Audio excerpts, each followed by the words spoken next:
Down on his luck, former wrestling superstar Randy the Ram Robinson divides his time between the indie wrestling circuit and his part-time supermarket job. Looking for human connection, the Ram has a major health scare which threatens the one thing he's good at. Art imitated life on Darren Aronofsky's The Wrestler, which pulled Mickey Rourke out of Hollywood hell, giving the unpredictable 80s A-lister a shot at returning to his former glory. My name is Luke, and with me are the formidable ATRM tag team of Matt. 2 big breasts coming up. That's what I want. 2 big breasts. And Westy. Touchdown! Goddamn, how about them Cowboys? ATRM are on the top turnbuckle, ready to do the Ram Jam. We don't look good, but we feel good.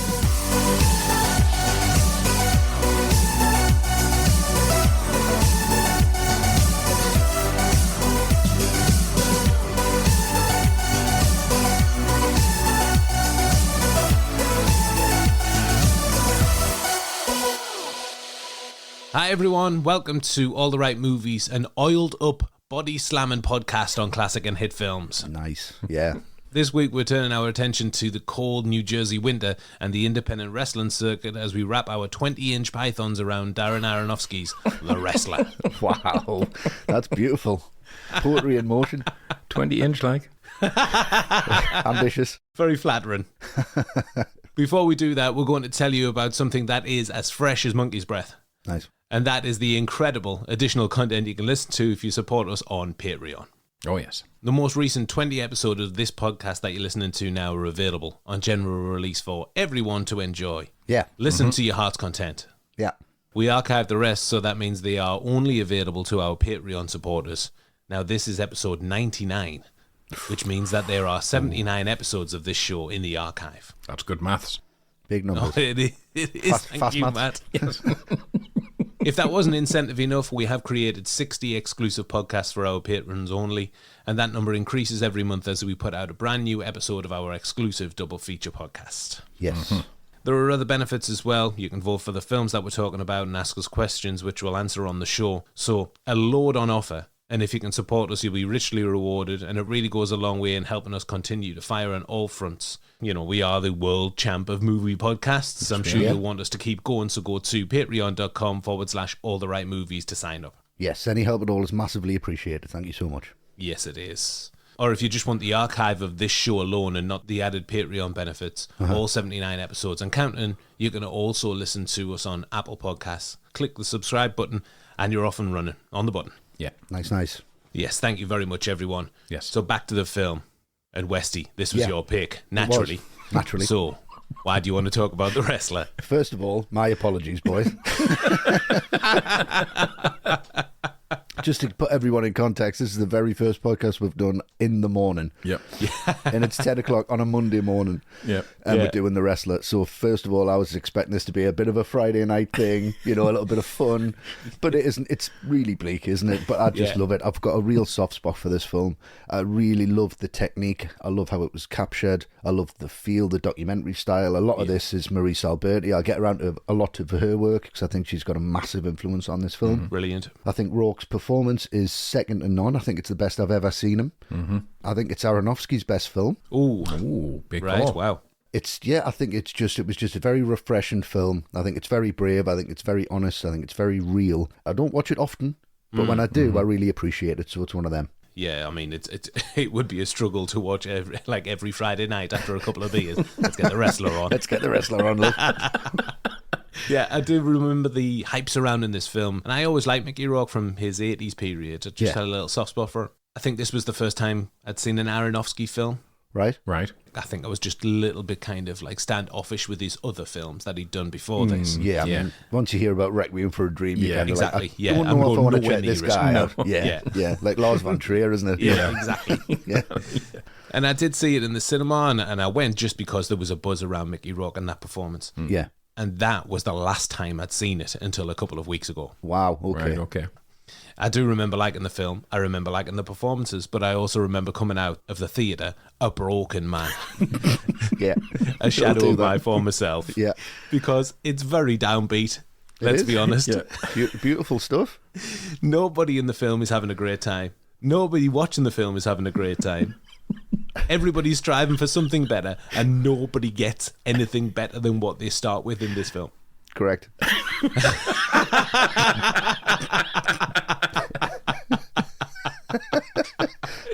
Wow. So not necessarily a great recipe for a good time at the cinema. The arc is a black hole, isn't it? Yeah, it really is. Nothingness. So coming back to it, I was filled with a certain amount of fear and reluctance, Westy, I'll be honest. I know there's been a cloud hanging over this for the last week or so, I think.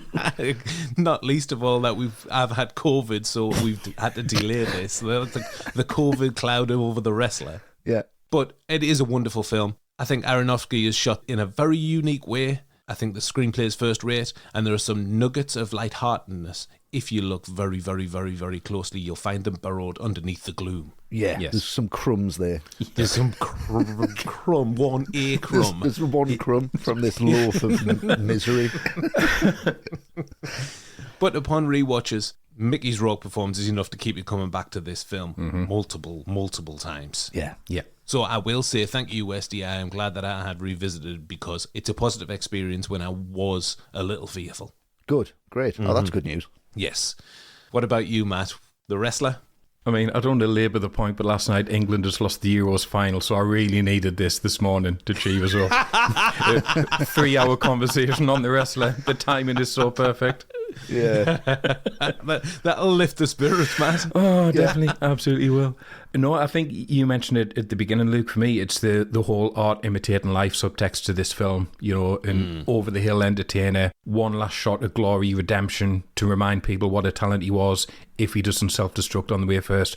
Or we talking Rock, or we talking Randy here. I love it. And that's the main takeaway I've always had from this film. It's, as a film, I think it's actually a nice change of pace for us to talk about something that's so small in a lot of ways. Yeah. But even though it is small, it still packs in a lot nonetheless. And we've just never covered Aronofsky before, and he's definitely a name we need to talk about.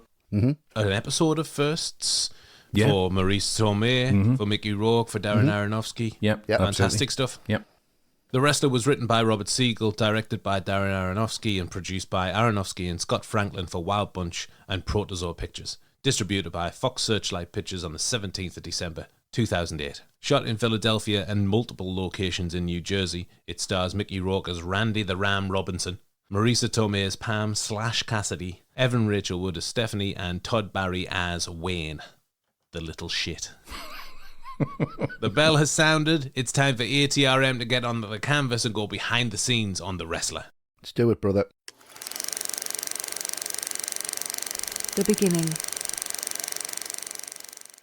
The perfect start to a film about the glory days of wrestling, all soundtracked by Quiet Riot. Matt, you're starting us off here. A great start to the film. It's only going to go downhill. I absolutely love this credit sequence. It's really in your face. It's really upbeat. That Quiet Riot song couldn't be more perfect. Huge guitars, really catchy. Makes you want to do the devil horns, start headbanging. All right, Grandad. Yeah, I know the terms down in the mosh pit. He knows the crack. Down in the pit, do the That's where you headbanging go. and that. Yeah, all that stuff. I'm up for that. And all those clippings of Randy's past glory, it's a brilliant way to get all the exposition done and dusted, as well as setting up that Ayatollah as his nemesis who he's going to come back to, because if you don't have ridiculous names, is it even wrestling? You know, I love the Ayatollah. Doesn't dwell on the Ayatollah either. No, it's just there. it's just like there. And you miss it. It's good the second time you watch it and you're like, oh, that's everything I need. Yeah, it's exactly. great. And I think if you didn't know anything at all about this film, I think you would sit there thinking, oh, this is going to be fun. This is going to be upbeat. Yeah. This might even be a comedy. Look at the green font. Look Yes. at the green font. This is Yeah, fun. it's ugly, It's that, lots of isn't it? fun. Yeah. Brilliant. And then the reveal of Randy, already looking like a broken man. I mean, is he in a classroom? He's Yeah. in a child's classroom. Yeah, child's classroom. It's such an effective contrast to the tone of these credits. Oh, yeah, I mean, he's body slammed straight back down to earth after these credits. And we see this guy coughing and spluttering in the classroom. Yeah. I think it taps into people's perception of what wrestling is as play acting and being for kids. Yeah. And it's a direct contrast to where Randy is in his life. He's in a school classroom, but he's at death's door. Yeah. To get the shots of Randy in his prime for the credits, images of Lex Luger, a.k.a. The Total Package, were used and photoshopped to add Rourke's likeness. The Total Package. That's a nice The name. Total Package. That's a great name. It's a great name. Yeah. Yeah, I mean, it is seamless. It looks like Rourke. It looks like Randy. Yeah, it looks great. It looks Yeah. great. I mean, yeah, Matt mentioned that opening shot, and I just find that to be just such a beautiful image. It's so well constructed, and it's just beautifully, beautifully played out. The fact that it just doesn't move from that shot, it stays on it. Somebody comes in, like it's Judah Friedlander comes in, who's an incredible stand-up. If you haven't seen his stand-up, he's so funny. Right. Okay, brilliant. But he's just, they cut his head off. You don't even see him, and it's just that doesn't shift. It doesn't cut to a close-up. It doesn't go over the shoulder. You don't see a close-up of the money coming in his hand. You don't see a close-up of the money. I'll be like, right, well, we need to go to the money. Then we need to cross-cut that, and we need to see his face. And it's just not. Just holds that shot. And then we'll get that tracking shot. And this is where I'm going to bang on about Maurice Alberti for the rest of this time, because she is brilliant. Fucking wonderful. The way this is realised. She's a documentary cinematographer. And I honestly think that Darren Aronofsky's went to her and said, shoot this as you would a documentary. It's not a theatrical film. It's a documentary. And she stuck to the guns on that. And when you still don't see his face throughout the whole opening sequence, really, it just tracks behind him. Following him. Everything's on that same lens. Everything's got the same field of view. I think it's like a 35mm, and they just shoot everything on that, which is as close to the human vision as you can get. Right. So it's like we're actually watching him, we're following him, like we're walking behind him, we're walking in front of him, we're always there with him. And it was just the introduction of that tracking shot, and I just went, I'm in. And it's just a tracking shot. And I was like, I love this already. It's so unsteady. It's so brilliant. It's just so cleverly done. Like the way it just sticks to its technical guns. And I get that from the opening tracking shot. And then you just get a little bit of like, me first fight was you against whatever. And he's like, yeah, that was a good one. And it's like, you know he's over the hill. You know he's fucked. Yeah. And then for some reason, he walks out of the gym where the ring is, and the camera just comes up like on a crane. Like, it's fucking beautiful. Like, why? Why not? Yeah. And then you're in, like, a security camera kind of viewpoint where you are just basically watching this guy and you know you're going to follow him all the way through. Just brilliantly done. I mean, a tragic figure. He's caught being held up by gaffer tape and stitches. Yeah, and he just hasn't fastened the lasers on his boots and stuff. It's just all these little ticks are just fantastic. Yeah. After this moment of the play school, I think the next scene it's very revealing. In his car, Randy's listening to Cinderella, Don't Know What You Got. Yep. So he really is the cliche wrestler, listening to hair metal, but because it's nighttime and he's feeling a little somber, it's a hair metal ballad. Yeah. I love that detail. Yeah, it's great. Like every rose has its thorn. Yeah. That one. Brilliant. Yeah. And then we get the character stripped bare. Not only does he live on a grotty trailer park, he's that hard up for cash that he can't get inside, so he has to sleep in his car. Yeah. The number of jackets he has on tells you how freezing cold it is. Yeah. And he's clearly living in the past on account of the pictures of his glory days. Yeah. He's looking forlornly at in his car. And his car's a Dodge Ram. The only reason he chose that car is the name of the car alone. Yeah, that's brilliant. I didn't even realise that. That's fantastic. And I love how the tone of the film is in direct contrast to what you were saying, Matt, to the subject matter. We all know wrestling's this over-top, bombastic adrenaline shot, but this film is so low-key. Yeah. And then Randy can't get into his trailer. It goes, no key? Can't get into his trailer? Very nice. Did you write that one?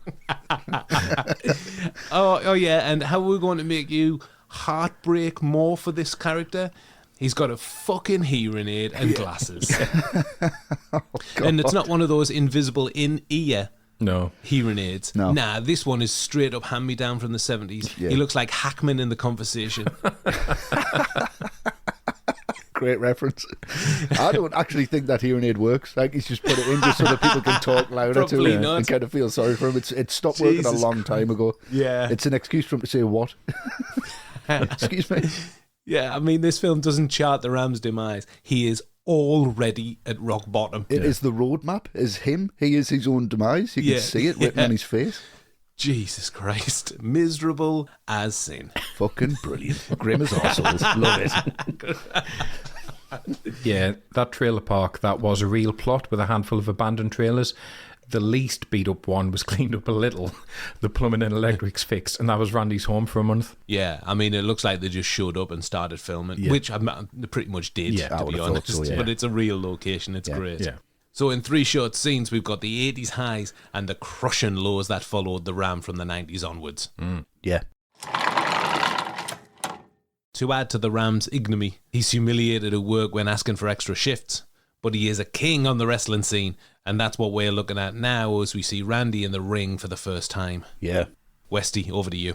It was just so wonderful to see this process. And I think it's great when you're behind the scenes and everyone's kind of talking about what they're going to do and how they're going to do it. And Brilliant. it's just there's like, you doing the leg? No, we're working the neck. You're not working the leg? No, we're working the neck. And I just think you see just enough to not give the magic away. But it actually does play that it is theatrical and everyone totally understands what they're doing. And I've always thought wrestling was kind of made up as they went along, because there's a lot of like, I'm going to throw you off the ropes, and then they'll go close to them and whisper in the ear something, and then they'll throw them off the ropes. So it's all kind of pre-planned out. But I'm still absolutely blown away by how he just says to him, and super kick, and then we'll have a beer. And it's like, well, what the fuck's a super kick? When does he know how to do that? How does the referee get involved? Because the referee wants to stop it. Because the referee's part of it, isn't he? He's like, do you want me to stop it? And then does a fucking somersault over both of them and then smashes them together. It's just so well done and so well played out that you buy that these guys are so into this that they know everything about it. There's like a secret language. It's like a magician's circle where they're just like, we'll do that, which means this, or we're just going to milk it real slow, right? Okay, we know what that means. But we don't as an audience, and I think it's great. It's like you're almost sitting in that room going, you know, and your dad used to take you out with his mates and he'd sit in the corner with a little orange juice and he'd be like, what the fuck are these guys talking about? It's just a mystery. Yeah. And then it goes to the next level where he just has that little razor blade and you think, well, what's he going to do with this? And there's that sound, the sound design when he cuts his head, and there's that high-pitched kind of electronic, which he did for real. He cut his head for real. Yes, and that's incredible. Outrageous. And I'm just thinking, you're looking around that room and you go, there's so much effort for these guys, for no reason. Like in a leisure centre or something. It's just, you know, like these people still like status quo, like these kinds of people. But he just puts everything into it, and you can see. And then when he stops on the ropes and just holds on and he's just bleeding, you just think, wow, he's given his all to nobody. And this first match really brings that home, what he's prepared to do and how much he's prepared to abuse his body to please other people. Yeah, taking a blade to your own forehead for the sake of your art is an amazing thing in wrestling, but also Mickey Rourke's point of view as well. It's like, how much is he this character, though? I mean, how much of a documentary film is this? Exactly. You know, it's just not boxing, it's wrestling. No. But that's the only difference. Yeah, I mean, Rourke had a stunt double in a lot of the wrestling scenes. Yeah. But not during this moment. It's in the industry, cutting yourself is called getting colour or juicing. Oh. And some of the characteristics of wrestlers from the golden age of the sport we used as the inspiration for Randy. So the long locks of luscious blonde hair, that's inspired by Hulk Hogan, and the Ram Jam special move, that was taken from Macho Man Randy Savage, based on his iconic flying elbow move. Yeah. Classics of the era. Yeah, proper wrestling. Proper men. Yeah, when it was proper real. There are also similarities between the Rams' matchup with the Ayatollah and the Hulksters, Hulk Hogan's matchup with the Iron Sheik from 1984. Hollywood Hogan. I think it's important to mention as well, like his relationship with kids, which comes before this sequence when he comes out the back of the van.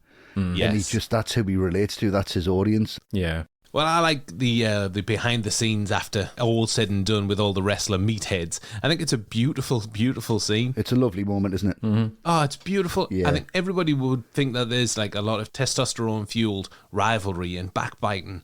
But when we see how harmonious these guys and how tight-knit they are, I think this is probably the main reason that Randy hasn't pulled away, because this is his family. Yeah. Mm-hmm. Yeah. You know, you've got the call of the crowd and the thrill of victory and all that, but these guys are his brothers. They've got shared experiences that they can all relate to and that nobody can relate to in the real world. Yeah. This is Randy's Vietnam, bonding with his brothers in arms in the face of adversity. Yeah. I think the thing is about that as well is that everybody at some point has got to lose to somebody else. So your ego goes out the window. You have to lose a match. Yeah, bonded in adversity. Yeah.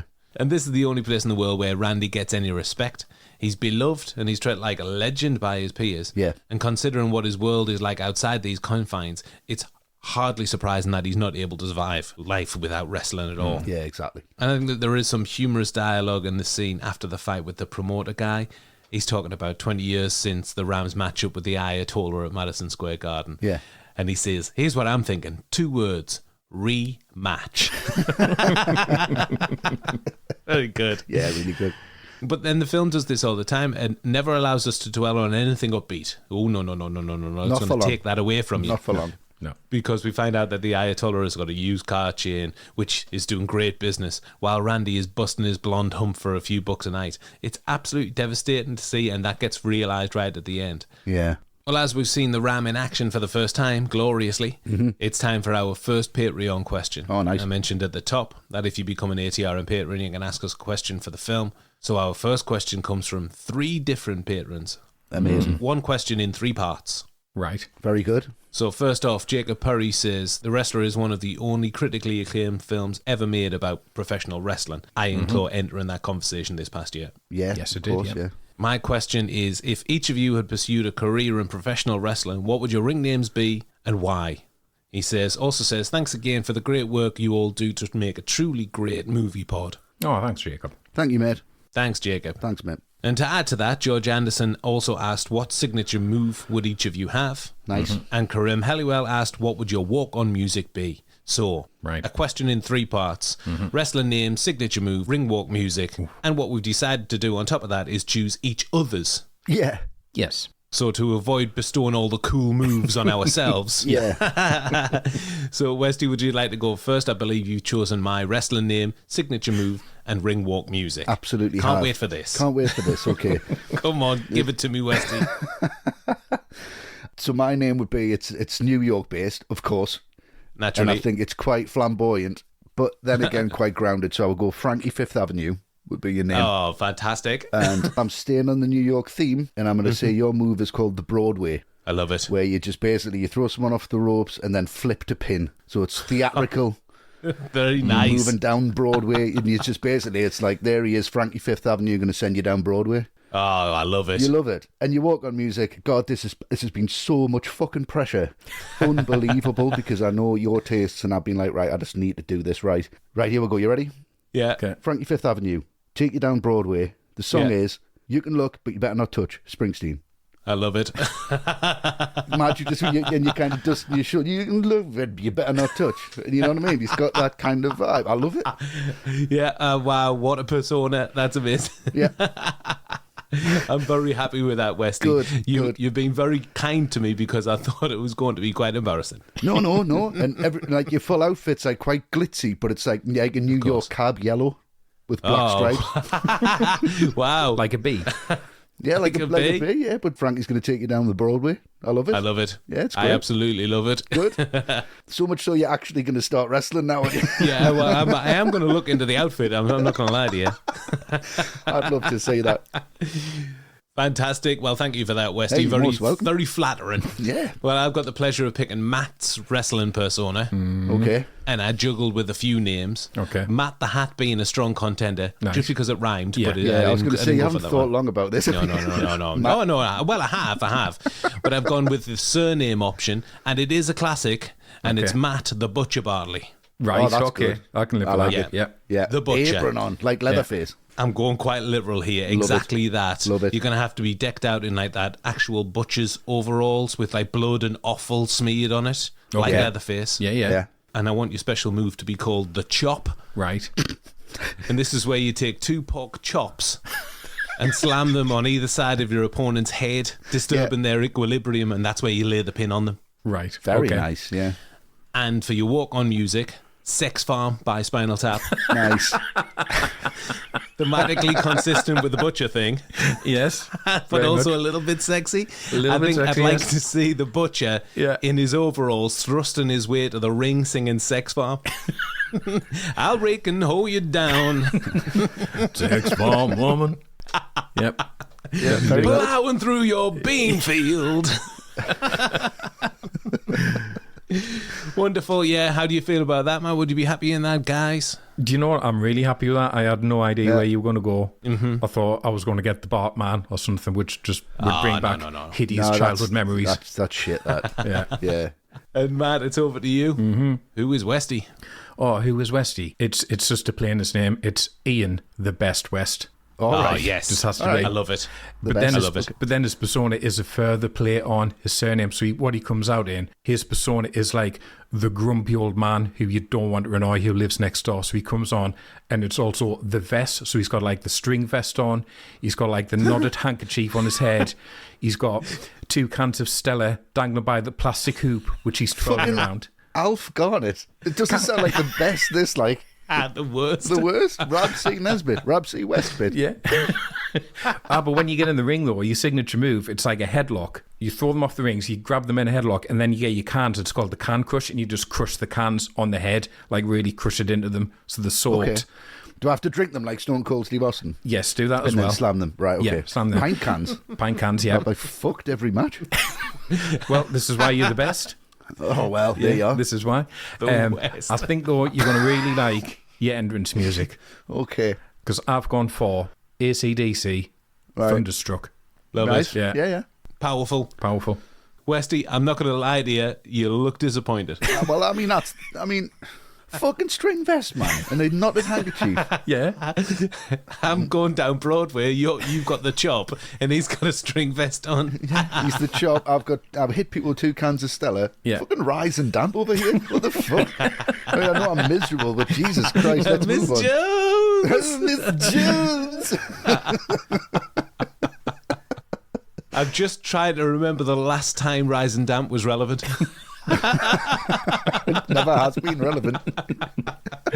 To everybody outside the UK and everybody under 30. I know. Then you can Google it. Yeah. It's a 70s sitcom, which is outrageous. It is outrageous. Well, thank you very much for your collective questions, Yes, thank Jacob, you, guys. George, and Karim. Laura laughs. Yeah. Yeah. And now it's back to the film, and Matt, over to you to talk about Randy at the striptease establishment. Yes.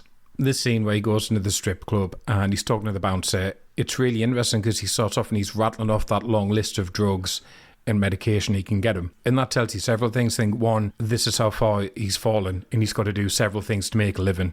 It's not just working at the supermarket. It's not just wrestling. He's got this little side hustle going just to try and keep the roof over his head. Yeah. Also, too, he's so at home here to have that kind of trust with the bouncer. Like, no one else is going to go up to the bouncer and start talking about, selling them drugs and pain medication, what have you. And then 3, his body must be falling to bits to have that much knowledge of pain medication just to get him through the day. Yeah. So it's just a little scene, but it tells you a lot already. And this place is not somewhere you hang out if your life is going places. I mean, it's an absolute dive. When he asks for Cassidy and the barmaid says, she's in the VIP section. Like, that is the VIP section. Yeah. Like, a booth behind a tatty old curtain. Yeah. Horrible. Horrible. And then you get those little punks, mocking Cassidy's belly, asking how old she is. I mean, you don't say that shit to any woman, but certainly not Marissa Tomei. I mean, No, certainly not. As Randy knows, they should be so lucky. And I just love how he comes in like the white knight here, gives it time to sort it out himself before he goes in. But it's not all fists flying, he's not causing ruckus, he tries to be polite, you're being a little rude to the lady. Yeah. And it is really funny when he says she's hotter than any skank-ass pussy they can get. That really makes me laugh. It's just a lovely introduction of their relationship because, yes, she's annoyed that he's cost her some money when he turfs them out, but she doesn't hold it against him either. She can't stay angry at him. Yeah. Yeah, and she gets $60 out of him. That as well, yeah. For the dance as well. Yeah. And all the while, he's just talking about his potential matchup with the Ayatollah. Yeah. And that brings a close to the first act of The Wrestler. Uncompromising, down and out, bleak, bleak, bleak. Nice. The director. The man behind the camera, Darren Aronofsky, with his 4th feature, a decidedly more grounded affair than his previous 3 outings of Pi, Requiem for a Dream, and The Fountain. Yeah. Yeah, very much. What a trilogy that is. Jesus Christ. Dear me, that's your first 3 films. Jesus Christ. That's a Thursday night in for me, that. So Aronofsky's work as director here, and I'm just struck by how much authenticity he brings to the film. Yeah. This shot in 37 locations all over New Jersey, and you can really feel that. You ever get yourself over to Jersey, Westy? Not if I can help it. Nice. Wonderful. Yeah. A little reference to Highlander, which we always try and crowbar into Always every pepper the classic episode. much chagrin. Yeah. Yeah, it wasn't aimed at me, that one, was it? Furious. No, well, that's no a string way. vest. Put that in your pipe and smoke it, you fucking bastard. But despite the film's abrasive subject matter, there is much beauty in The Wrestler. Shot on 16mm film, wintertime New Jersey is just suitably melancholy. Yeah. And for a film about the most bombastic of sports, Aronofsky tells an incredibly subdued story. Yeah, it's so grey, isn't it? The whole thing. So fucking great. Hardly any colour apart from when he's wrestling. That's the only colour. Yeah. That trailer park, that supermarket, it has the authenticity of the hard work and working class under its fingernails. Yeah. Incredible considering Aronofsky's previous films, like we've mentioned. Yeah. What's going on here? He didn't have this in his locker. This is just linear, it's stripped back filmmaking, it's had a lean 35-day shoot, edited using basic software which was done on set. Yeah. No frills shoot for a no frills film, all shot on handheld camera. Yeah. And it looks like a documentary and it still feels like that. I've watched all the behind the scenes stuff. I know all the behind the scenes stories and I'm struggling still to believe that those injuries to Randy aren't real. Yeah. And that this isn't a real person. I know. And I think a lot of that is down to the choices that Aronofsky made. There are a lot of shooting Rourke from the back, like you do see in documentary filmmaking when you're following your subject around the streets. Yeah. He didn't have a shot list for each scene. It was much more a naturalistic approach, reacting to what the actors did. Mm-hmm. And to aid the legitimacy of the film, all the wrestling scenes were filmed at real wrestling events in front of live audiences. Nice. Real wrestlers were recruited mainly from the Ring of Honor roster and are littered throughout the film, apart from one. Leapin' Lanny Poffo. He was given the cold shoulder despite canvassing for the role because he was deemed too good looking. Oh, wow. Now, if you were to Google Leapin' Lanny Poffo, he ain't no Brad Pitt. That's for goddamn sure. Yeah, but to be good looking for the wrestler, that's fine. Yes. Yeah, I mean, I think I might qualify for that. Hopefully, fingers crossed. Well, I suppose Aronofsky thought that, good looks have got no place in this world, like you say in Westy. Yeah, yeah. I mean, even outside of the strip joint, Pam wears no makeup and is relatively plain looking, for Marisa Tomei at least. Yeah, yeah. So, yeah, Aronofsky certainly makes me feel like I'm watching real people in real situations. Yeah. What about you, Westy? Aronofsky here? Yeah, I mean, I've just got a lot of love for the technique, like I said at the top. I've got a lot of love for the style and how brave he is not to use a lot of shots, not use a lot of cuts, not to explain a lot, and have it just laid out so you can follow this character and make your own mind up about him, really. But I think he's just brilliant with actors. He always has been, where he gives them space to explore their roles and deliver what they want to it. And I'm sure he's like, especially this film, I think he feels like he's very open to ideas, very open to what people want to do and how they want to interpret their characters. I think the direction of the action sequences, it hasn't done anything close to this since. I don't think, and I wouldn't put Aronofsky as an action director at all, but these wrestling sequences are really, really convincing. In your face as well. Very, very well shot, very well thought through, really exciting. And at the same time, you just on this tension where something could go wrong at any point. And I think there's this underlying, when I mentioned that sound design when he cuts his head, I feel like that's just under the whole film. And you don't know what's going to go wrong and when it's going to go wrong. Yeah, you're on edge. All the time. Yeah. Even the dialogue sequence, you're on edge. You just think, oh, Jesus Christ, what's going to happen now? And I think that comes from how real the film feels. Yeah. And it's totally off the cuff. You don't know where it's going to turn because it feels like you're watching a real conversation. Exactly. I mean, the camera could just turn a corner and a car could come out of nowhere. And exactly. Yeah. It's got that real loose feel to it, but at the same time, it feels really measured. And it's done for a reason. Like it's just that's been created for a reason, and I think that would be very, very hard to do. To create that and then have an audience not walk out after half an hour. Just think, I can't be arsed with this. Like, life's hard enough. Yeah. I don't have to come to the cinema to experience it again when someone else's life's worse than mine. Yeah. But again, I think that's why you watch a film like this and you go, oh, things aren't that bad, are they? Which is why it exists in that kind of sphere. But I think just the way this is edited, the way that it's put together, like you say, it was put together on set. And I think he's just got an incredible direction here because he's very, very comfortable and he knows what he wants from it. Yes. And Matt, what about you? Darren Aronofsky's work on The Wrestler? I think he's an interesting director to me because he's so hard to pin down. Doesn't really stick to one genre, doesn't even really stick to one type of filmmaking. The one kind of commonality he does have across most of his films is he has this real fixation on self-destructive characters a lot of the time. Natalie Portman in Black Swan, Hugh Jackman in The Fountain. And I think this is his most compassionate and most successful look at one of these self-destructive characters. Yeah. I think his last film was The Whale, which I didn't really like very much. Might be in the minority of this one, but I didn't really like Requiem for a Dream either. Again, I thought it was just a bit too much like poverty porn, heroin chic, that kind of thing. I'm quite worried if anyone says they like that film, to be honest. Yeah, I'll never watch that again. No. Oh, God. It's a one-er. That'll do. Yeah, definitely. Yeah, one and done. done. Thank you, done. But then you have this one, and I think in here, Aronofsky, he just has so much genuine empathy for Randy. Aronofsky never looks at him like he's a freak. Yeah, he's a little bit out of time, and obviously he does fuck up a lot of stuff in his life along the way, but the film never looks at him with less than 100% sympathy. Like when his manager's constantly making digs about his past, we know whose side Aronofsky is on. Yeah, It's not the managers. We know that Aronofsky isn't big and randy up to be anything more than he is or what he was, but what he was meant a great deal to a lot of people. And Aronofsky's got a lot of respect for that. So we can talk about the performances, we can talk about the detail in the writing, the location shooting. None of that means anything unless Aronofsky cares and he doesn't treat Randy as a joke. So for someone who doesn't necessarily make like overtly emotional films, I think this is Aronofsky at his warmest and most empathetic. Nice. Yeah, I agree. An incredible amount of sympathy for I think both lead characters. Yeah, absolutely. And the tragedy is that the Ram is the most successful character in this whole film. If you think about it, like he's got the best life out of everybody. Yeah. Really. My God. Yeah. Devastating. And part of the inspiration for the story of the wrestler was a song called The Clown by jazz legend Charlie Mingus.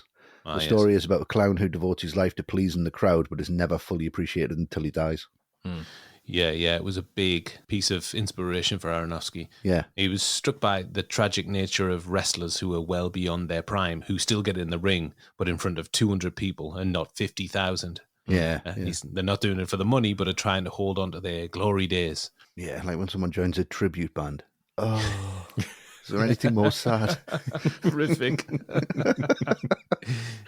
He said they've got no protection, no pension, no workers' comp, and they work basically 350 days a year, and by the time their bodies were used up, their real lives were a shambles. Yeah. And he said it's a story that hasn't been told, and we wanted to tell it. It's an unusual story in Hollywood. You've never seen anything like this. Yeah. And all of the fight footage that was done during real wrestling events. So Aronofsky would shoot a scene, leave the ring, a real fight would happen, and then they'd jump back in the ring for another scene. Yeah, really? Amazing. Yeah, every other weekend is where they would stage the scenes for the wrestling scenes, which were in front of a real crowd doing live stunts. Right. Amazing stuff. Yeah. You can see that on the screen. It really works. Yeah. There's an It energy. really does. There's an absolute Yes. energy to it. Yeah. Yeah, Crackles. there is. Yeah. And I mean, it's brimming over with improvisation. You can just tell. Yeah. The guy who plays the dealer in the locker rooms who can get you anything you want, absolutely anything. He's called amazing. Scott Siegel. Rourke and Aronofsky saw him in a club, liked the cut of his jib, and offered him a part in the film, despite his complete lack of acting experience as well. I mean, you can see he's a bit uncomfortable, but he's a great. huge guy. He's a presence, absolutely. Yeah, he is. And then Siegel was arrested a few months later for steroid possession, evading arrest, and assaulting a federal officer. Brilliant. When authorities checked his two homes, he had 1,500 bottles of anabolic steroids. 1,500 bottles. You can't claim that's personal use only, can you? Well, I don't know. Look at the guy. Look at that motherfucker. Throw them up there. He's a unit, all right. He got served a 5-year sentence for his troubles.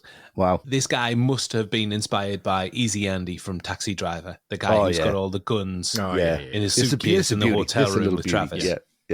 Isn't that a little honey? That's not a nice little piece. Not a little honey. Because after he's sold all of his guns or after he's done all of his hard sell, he then goes in to tell Travis he can get him cocaine, he can get him blow, he can get him heroin, he can get him anything he wants, and that's what this guy does. It's very, very similar. It is. So a lot of distinct choices made by Darren Aronofsky, which all add to the wrestler's authenticity and appeal. Yes. Absolutely. The cast. A relatively small cast list for the wrestler. We're focusing our attention on the 2 lead performers, starting with, of course, Mickey Rourke. Yeah. As Robin Ramzinski, a.k.a. Randy the Ram Robinson. Yeah. Westy, it's over to you. Yeah, I mean, I said at the top, I think this is Rourke's finest performance, and I honestly believe it is. I mean, it's close second. Like Angel Heart has always got a little special place for us. It's the first time I saw him. I think he's fantastic in that. Pretty good in Iron Man 2. Pretty good in Man on Fire. Terrible in the Get Carter remake, where they try to bring him back for that. And you watch him in the Get Carter remake and you think, well, this guy can't act. So Aronofsky must have seen that and just been like, well, let's put him in The Wrestler then. Yeah. But it's autobiographical. I think it works. He's so introverted and extroverted in equal measure. So you totally believe he's polite. He's just wonderful when he's playing with the kids. You want to play Nintendo? Yeah. You know, and you think I like love Mickey that scene. Rourke sitting next to like an 8-year-old, 9-year-old. Yeah. You go, this is fucking weird. But there's not one bit of it where you think, oh, this is strange. You just think it's Uncomfortable, really, yeah. it's really comfortable. He's like, Yeah. you know, do your push-ups. And it's like, Yeah. you can tell he's just a really lovely guy and would be a really good parent, but he's failed at that as well because he's prioritized the wrong things. Mm-hmm. It resembles everything that Rourke's been through, and he absolutely bleeds himself dry on the screen. I think he is Randy the Ram. I think it's so autobiographical that he actually cuts himself because he needs to cut himself. He needs to show you how much pain he's in or how much pain he has been in. Yeah. His boxing career was a success ultimately. You know, he won quite a few fights. He did quite well. And then tried to come back to Hollywood. He was just riding this wave and just thought he could do anything, thought he was invincible, as the Ram does. You know, he's never going to have a heart attack. He can just take anything he wants. He can just lift heavy weights. He's going to get big and strong again. He doesn't listen to his body. He doesn't listen to himself and makes all the mistakes. And the tragedy is as well, I mean, since this film, we haven't seen Rourke again. It's just, it's over.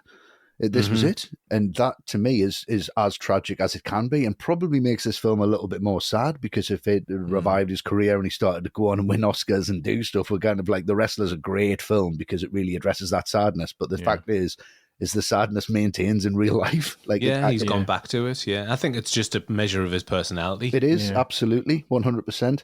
He hasn't done this for plaudits. He hasn't done it for Oscars. He got paid $100,000 and he absolutely cuts himself. He puts himself through the ringer and he got nothing out of it. Very similar to the character that he plays. And I think it's just a really brave thing. It's perfect casting. I can't think of anyone else playing this without it being a cartoon. Yeah. No, I think I can't see anybody else in the role. I mean, it just mirrors his own career so spectacularly. Someone would think that was offensive if they went, well, we've written this. It's basically you, mate, and you're a failure. Do you want to do that? Yeah. Do you want to do it? Definitely not. Not be like, no, I've got a bit more pride than that. But Rourke's went, no, actually, I want people to see how hard it's been. That's one of the reasons that he was reluctant to take the role because it closely mirrored his own career and the choices he made, which he admitted he was embarrassed about. He said it was too close to home. Yeah. And I think he does something amazing in this performance. Just like from an acting point of view, Randy's downbeat and he's downtrodden and he'll never return to his glory days. He's ruined every relationship in his life and he can't function in the real world. But there isn't one scene where he feels sorry for himself or is moping around about the state of his life, save for maybe that one with his daughter where he starts crying. Yeah. So I don't think Rourke has any obvious scenes where he can take an emotional shortcut to get the audience on side.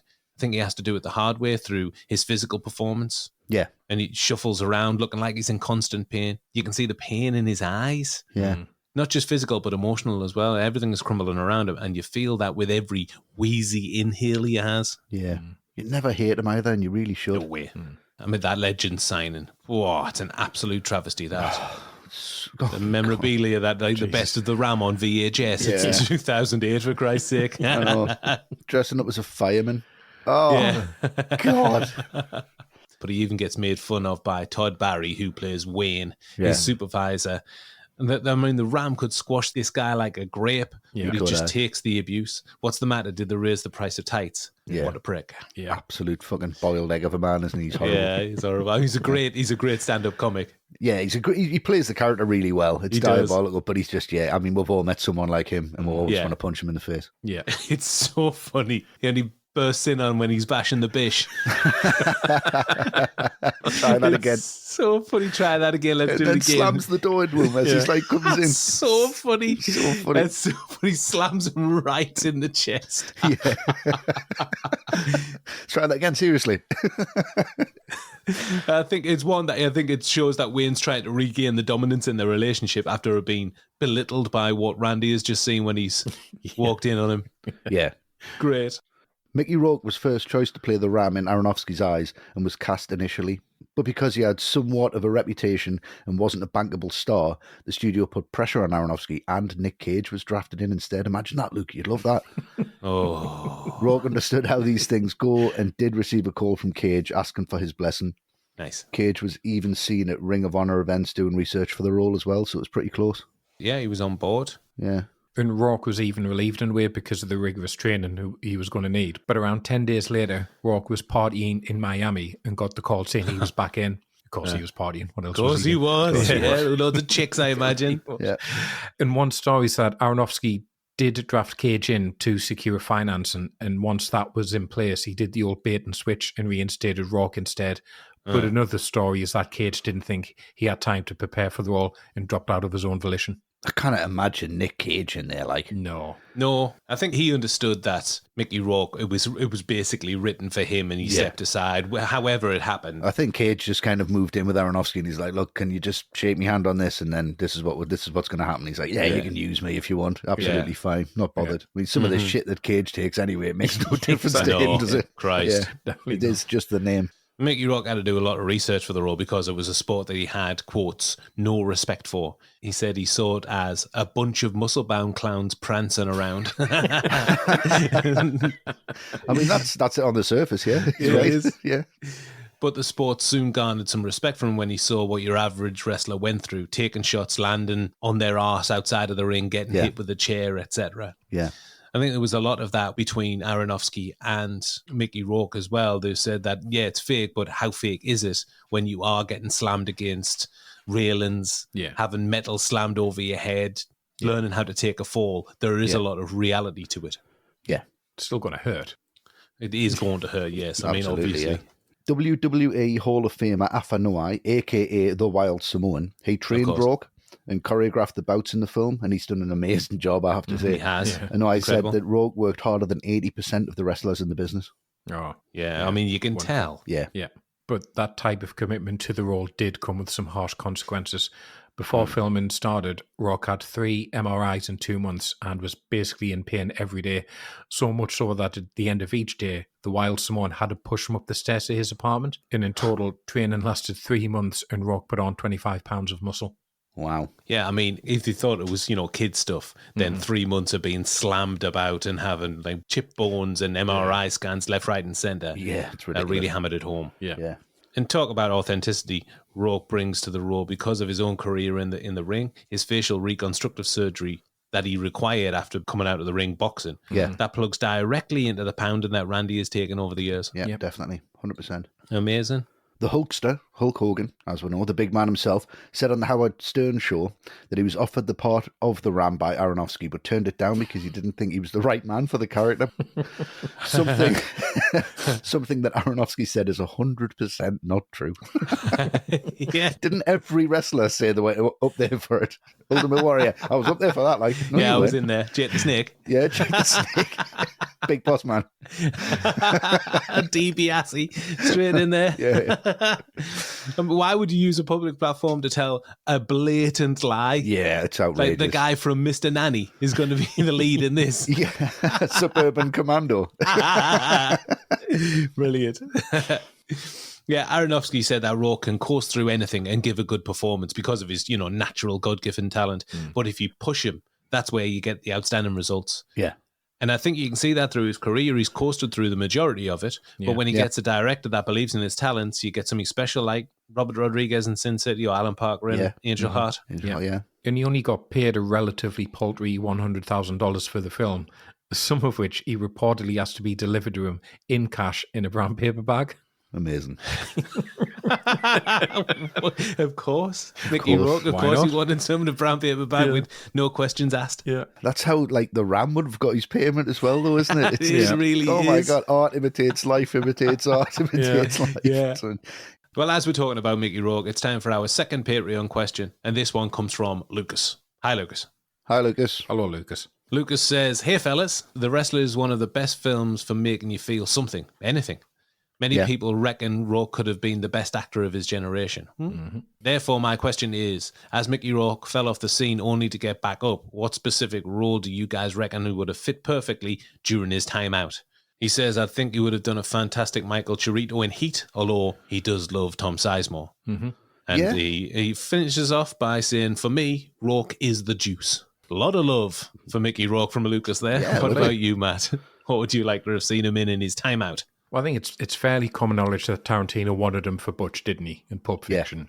And he turned that down. Tailor-made. So it's a pretty obvious thing to saw this in Tarantino films because you just know he would adore Rourke and he would have worked in a lot of them. I mean, I love Michael Madsen, but I could definitely see Rourke as Joe Gage in The Hateful Eight. I think that would have been a really good one for him. Anything that Madsen's in, really. Anything. Pretty much. Madsen took over. Any Madsen role, definitely. Yeah. But because Bruce Willis took the role of Butch, I do think there are some similarities between Rourke and Willis, and I could see Rourke in The Sixth Sense. I could see him doing Unbreakable as well. Yeah. Okay. Working Yeah, I with like that. Silence or something like that. And Westy, what about you? Where would Mickey Rourke fill the gaps in the 90s? I've kind of looked in the mid-90s, same year as Heat, really, 95. And there was one film that I thought would really have worked. And I mentioned this on nearly every podcast now, which is looking really good. But in 1995, I think if Mickey Rourke was Judge Dredd instead of Sylvester Stallone, I think we might have had something really impressive. I think he would have been really, really good because he fits that comic book character perfectly at that time. I mean, if you watch him in Sin City, just an older version of Judge Dredd, basically. If he brought that in 95 and brought some proper violence and heat to it, I know it was directed by Danny Cannon and it had, some comedy foils and some other bits to it, but I think it would have been a completely different vehicle if he'd been involved. So I would say he would have been a very, very good Judge Dredd and he would have taken the comedy out of it. Yeah, well, I like Lucas. Do have a big soft spot for the big man and his 80s output. I like him in Diner and The Pope of Greenwich Village, The Year of the Dragon, Johnny Handsome. He's got some really good films if you can root them out. Yeah, he had a real good movie star look as well back then. Incredible. Really incredible really good, look. I mean, that went with his boxing career when his face got I punched. know, it's such a shame. If he was still top of his game in the 90s, you've got to be looking at Butch in Pulp Fiction. Apparently, he turned down a number of roles, one of which I read was The Silence of the Lambs. And what would that be? Buffalo Bill? It would be Buffalo Bill, I would have thought. Yeah. Ted Levine's incredible as He is Buffalo incredible. Bill. So I wouldn't want to switch him out, but I could see Rourke doing it. Yeah, I can see Rourke doing it, but I don't really want to see Mickey Rourke tucking his tackle, do you know what I mean? Mickey Pork.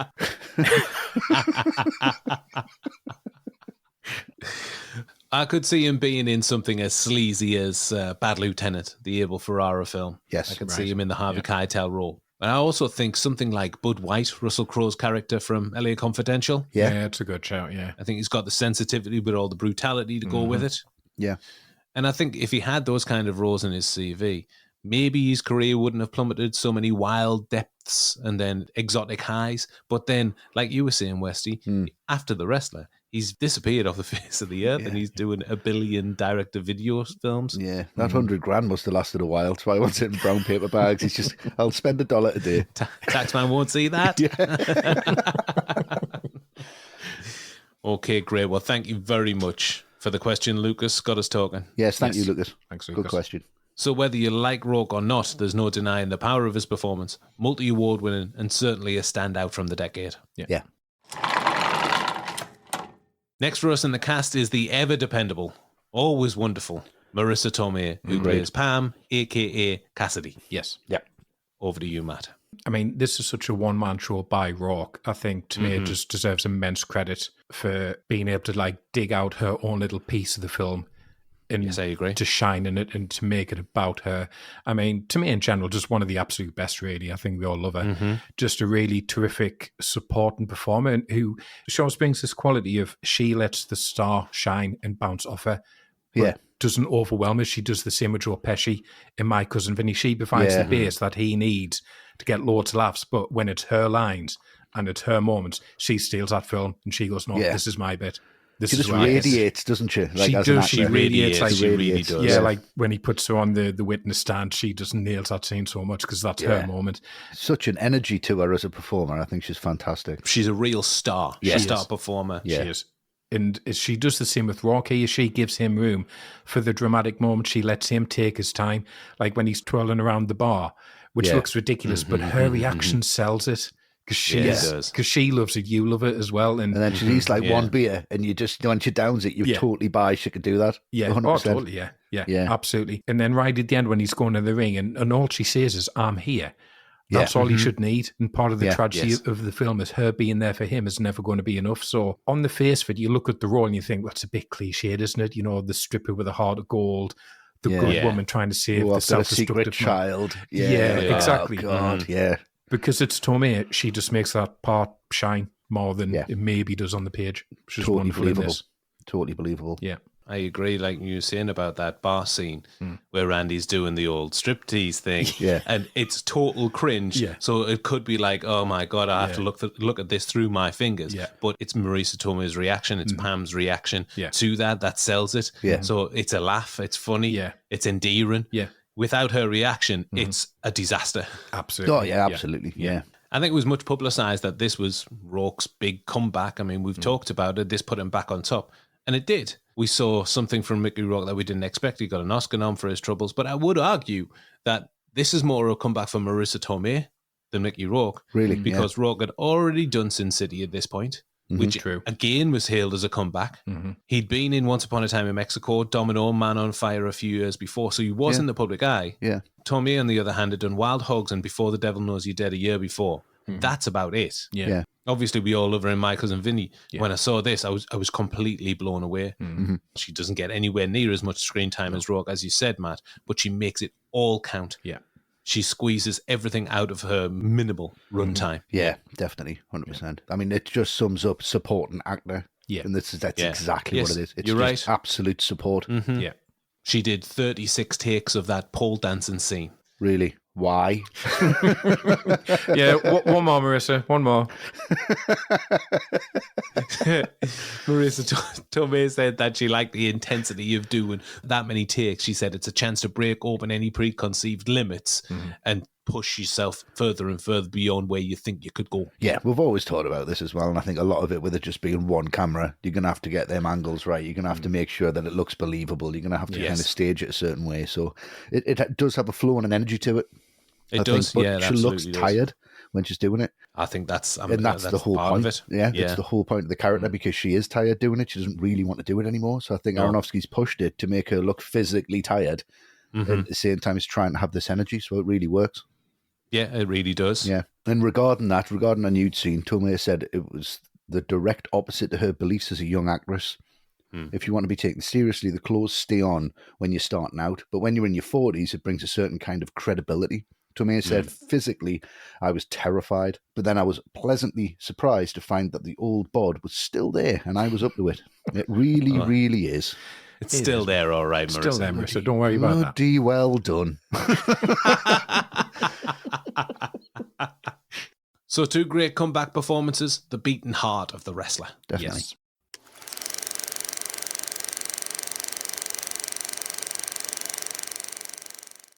This episode of All the Right Movies is sponsored by BetterHelp. Without a healthy mind, being truly happy and at peace is hard. The good news is therapy works. But what is therapy exactly? It's whatever you want it to be. Maybe you're not feeling motivated right now and would like some tools to help. Or maybe you're feeling insecure in relationships or at work and not dealing well with stress. Whatever you need, it's time to stop being ashamed of normal human struggles and start feeling better, because you deserve to be happy. And now you don't have to worry about finding an in-person therapist near you to help. BetterHelp is customized online therapy that offers video, phone, and even live chat sessions with your therapist, so you don't have to see anyone on camera if you don't want to. It's much more affordable than in-person therapy, and you can start communicating with your therapist in under 48 hours. Join the millions of people who are seeing what online therapy is really about. It's always a good time to invest in yourself, because you are your greatest asset. And a special offer to all ATRM listeners: you can get 10% off your first month of professional therapy at betterhelp.com/ATRM. That's betterhelp, HELP.com/ATRM. Thanks again to BetterHelp for sponsoring this episode of All the Right Movies. The middle. The second act brings with it a bloody encounter in the ring, Randy's demise, and attempt at physical and emotional rehabilitation. Yeah. First, we're headed into the bloody arena of combat zone wrestling. Westy, take it away. Oh, this fucking sequence. Oh, use his leg. You sick fuck. Use his leg. Use his leg. You're fucking excellent. The thing that I love about this is just you're thrown off kilter straight away by the editing. Oh my God. The editing, yeah. You see the consequences, and then you see what's caused them consequences, and it's beautiful the way it cuts back and shows what he's been through, because you picture it in your mind. And this is one of the rare times where we always say in moments like this, or in horror films, or in films where it's left to your own imagination, it's worse. Yes. But in this case, it isn't. No, it isn't. Because if you just saw the result of what's happened, you're like, oh, he's had a bit of a bad time there. But when you see every fucking detail of it, staple guns, barbed wire, climbing up a ladder to fall onto a chair, smashed glass, it's just absolutely outrageous. And the guy that he's fighting, again, it's just really, like, seems like a genuinely okay fella when he's talking to him. Are you all right with the staples? It stings a little bit, but, you pull it out, and that's it. And then when he's in the ring, he is fucking terrifying. He's just he's outrageous. nightmares. He's awful. And it's just, again, the way this is put together technically. I think this could have been a sequence where it's really, really shocking. But what all this is about is his heart attack. That's what this is all about. It's too far for him. He's pushed himself too far. And it's built beautifully by Aronofsky. It's edited beautifully. And the sound design in this is just outrageous for the heart attack sequence. It's just brilliant again. And you see, I think the acting from Rourke, when you see that, and there's this panic, there's this desperation. Again, it seems so real. And then when he just throws up, you're like, oh, God, what the fuck's going on? Like, this is too far. But everything that they throw in here, the ideas they've got, it's all just consistently horrible. It's all consistently miserable. Yes, it is. It's not like, oh, that bit was all right. It's like it's all on a level where it's like, I'm not putting that in unless it's shocking. Every time you cut back to that ring, it's shocking. Every single time you cut back to it, and you just think, my God, what are you doing? How desperate do you have to be to please people? It's heartbreaking, it's unrelenting, it's shocking, but it's beautifully acted, beautifully shot, beautifully put together, and it's just an incredible sequence in the middle of an incredible film. Yeah, it is. It's very, very hard to bear. I think when I was making my notes for the film, I must have wrote hard to bear about 5 times. The first thing I've written on my notes is, it's too far, isn't it? It is. I thought you were going to say grim as arseholes. No, Westy. I just wrote down, it's too far, isn't it? Question mark. Obviously, I wasn't in a good place when I was watching. I was like, this is too far. How can I handle this? So that moment where Randy uses a prosthetic leg to batter his opponent, that was based on a real moment during a matchup in the Extreme Championship Wrestling promotion, where a member of the audience who wasn't part of the setup did exactly the same. Amazing. Dustbin over the head, hits him with a prosthetic leg. Amazing. Yeah. It's like the sequel to The Fugitive. He had a mechanical leg. Find that man. The Ram looks so happy after he uses that leg and he raises it in the air triumphantly. Great moment. And that's what we're trying to talk about, the crumbs of happiness. It's one little bit where you're like, that's really funny, actually. Yeah. Aronofsky said shooting this scene in front of like this Philly crowd baying for blood, Rourke transformed into the Ram and the crowd went wild for him. Yeah. Well, those are real injuries being inflicted on the Ram's opponent, Dylan Summers, a.k.a. Necro Butcher. Right.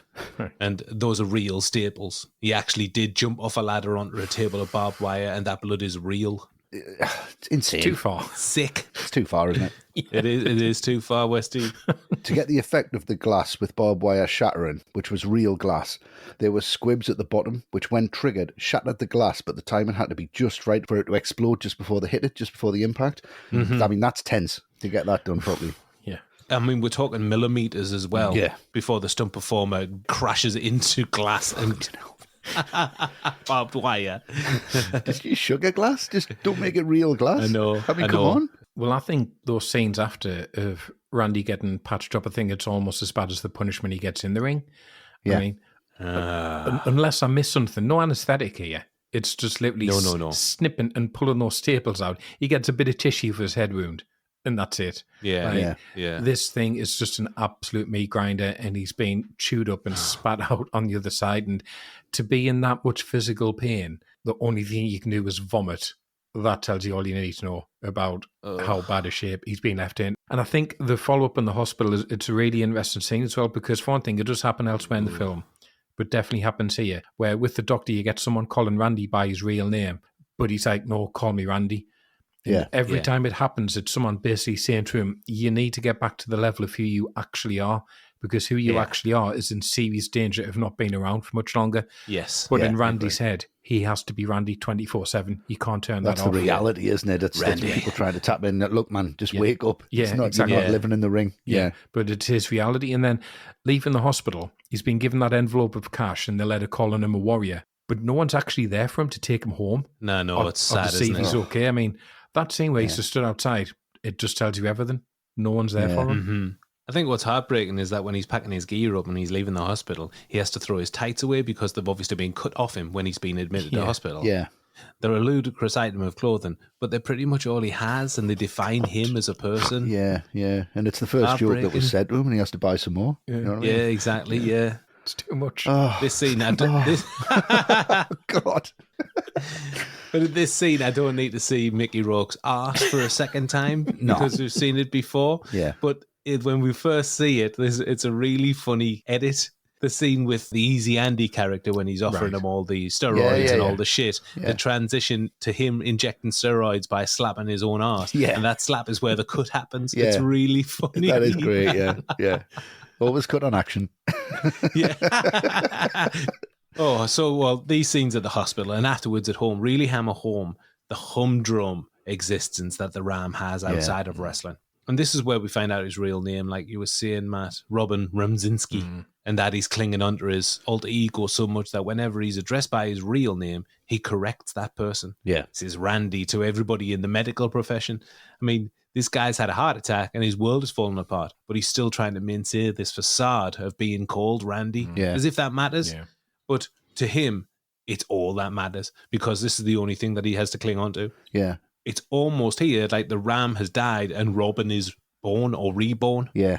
His name tag as well in the deli. He's like, do I have to wear this? Yeah. It gets re-emphasized in the deli counter as well. Yeah, because he's in the real world, so he's got a different name. Yeah. And his recuperation at home is, again, it's tough to bear. There's that term again. It's really tough to bear. Yeah. The bleakness of his surroundings makes everything just far too real in that trailer of misery and despair. The trailer of tragedy, isn't it? The thing that really strikes me the most is when he's asleep and he's gently snoring. This guy's never been so vulnerable than in that moment. Yeah. But like a lot of the scenes, there are certain flashes of lightness, like we've talked about, when he's in the shower, desperately not trying to get his wound wet. Tragic. Yeah. And he reaches for the towel, which reveals a picture of a naked woman underneath it.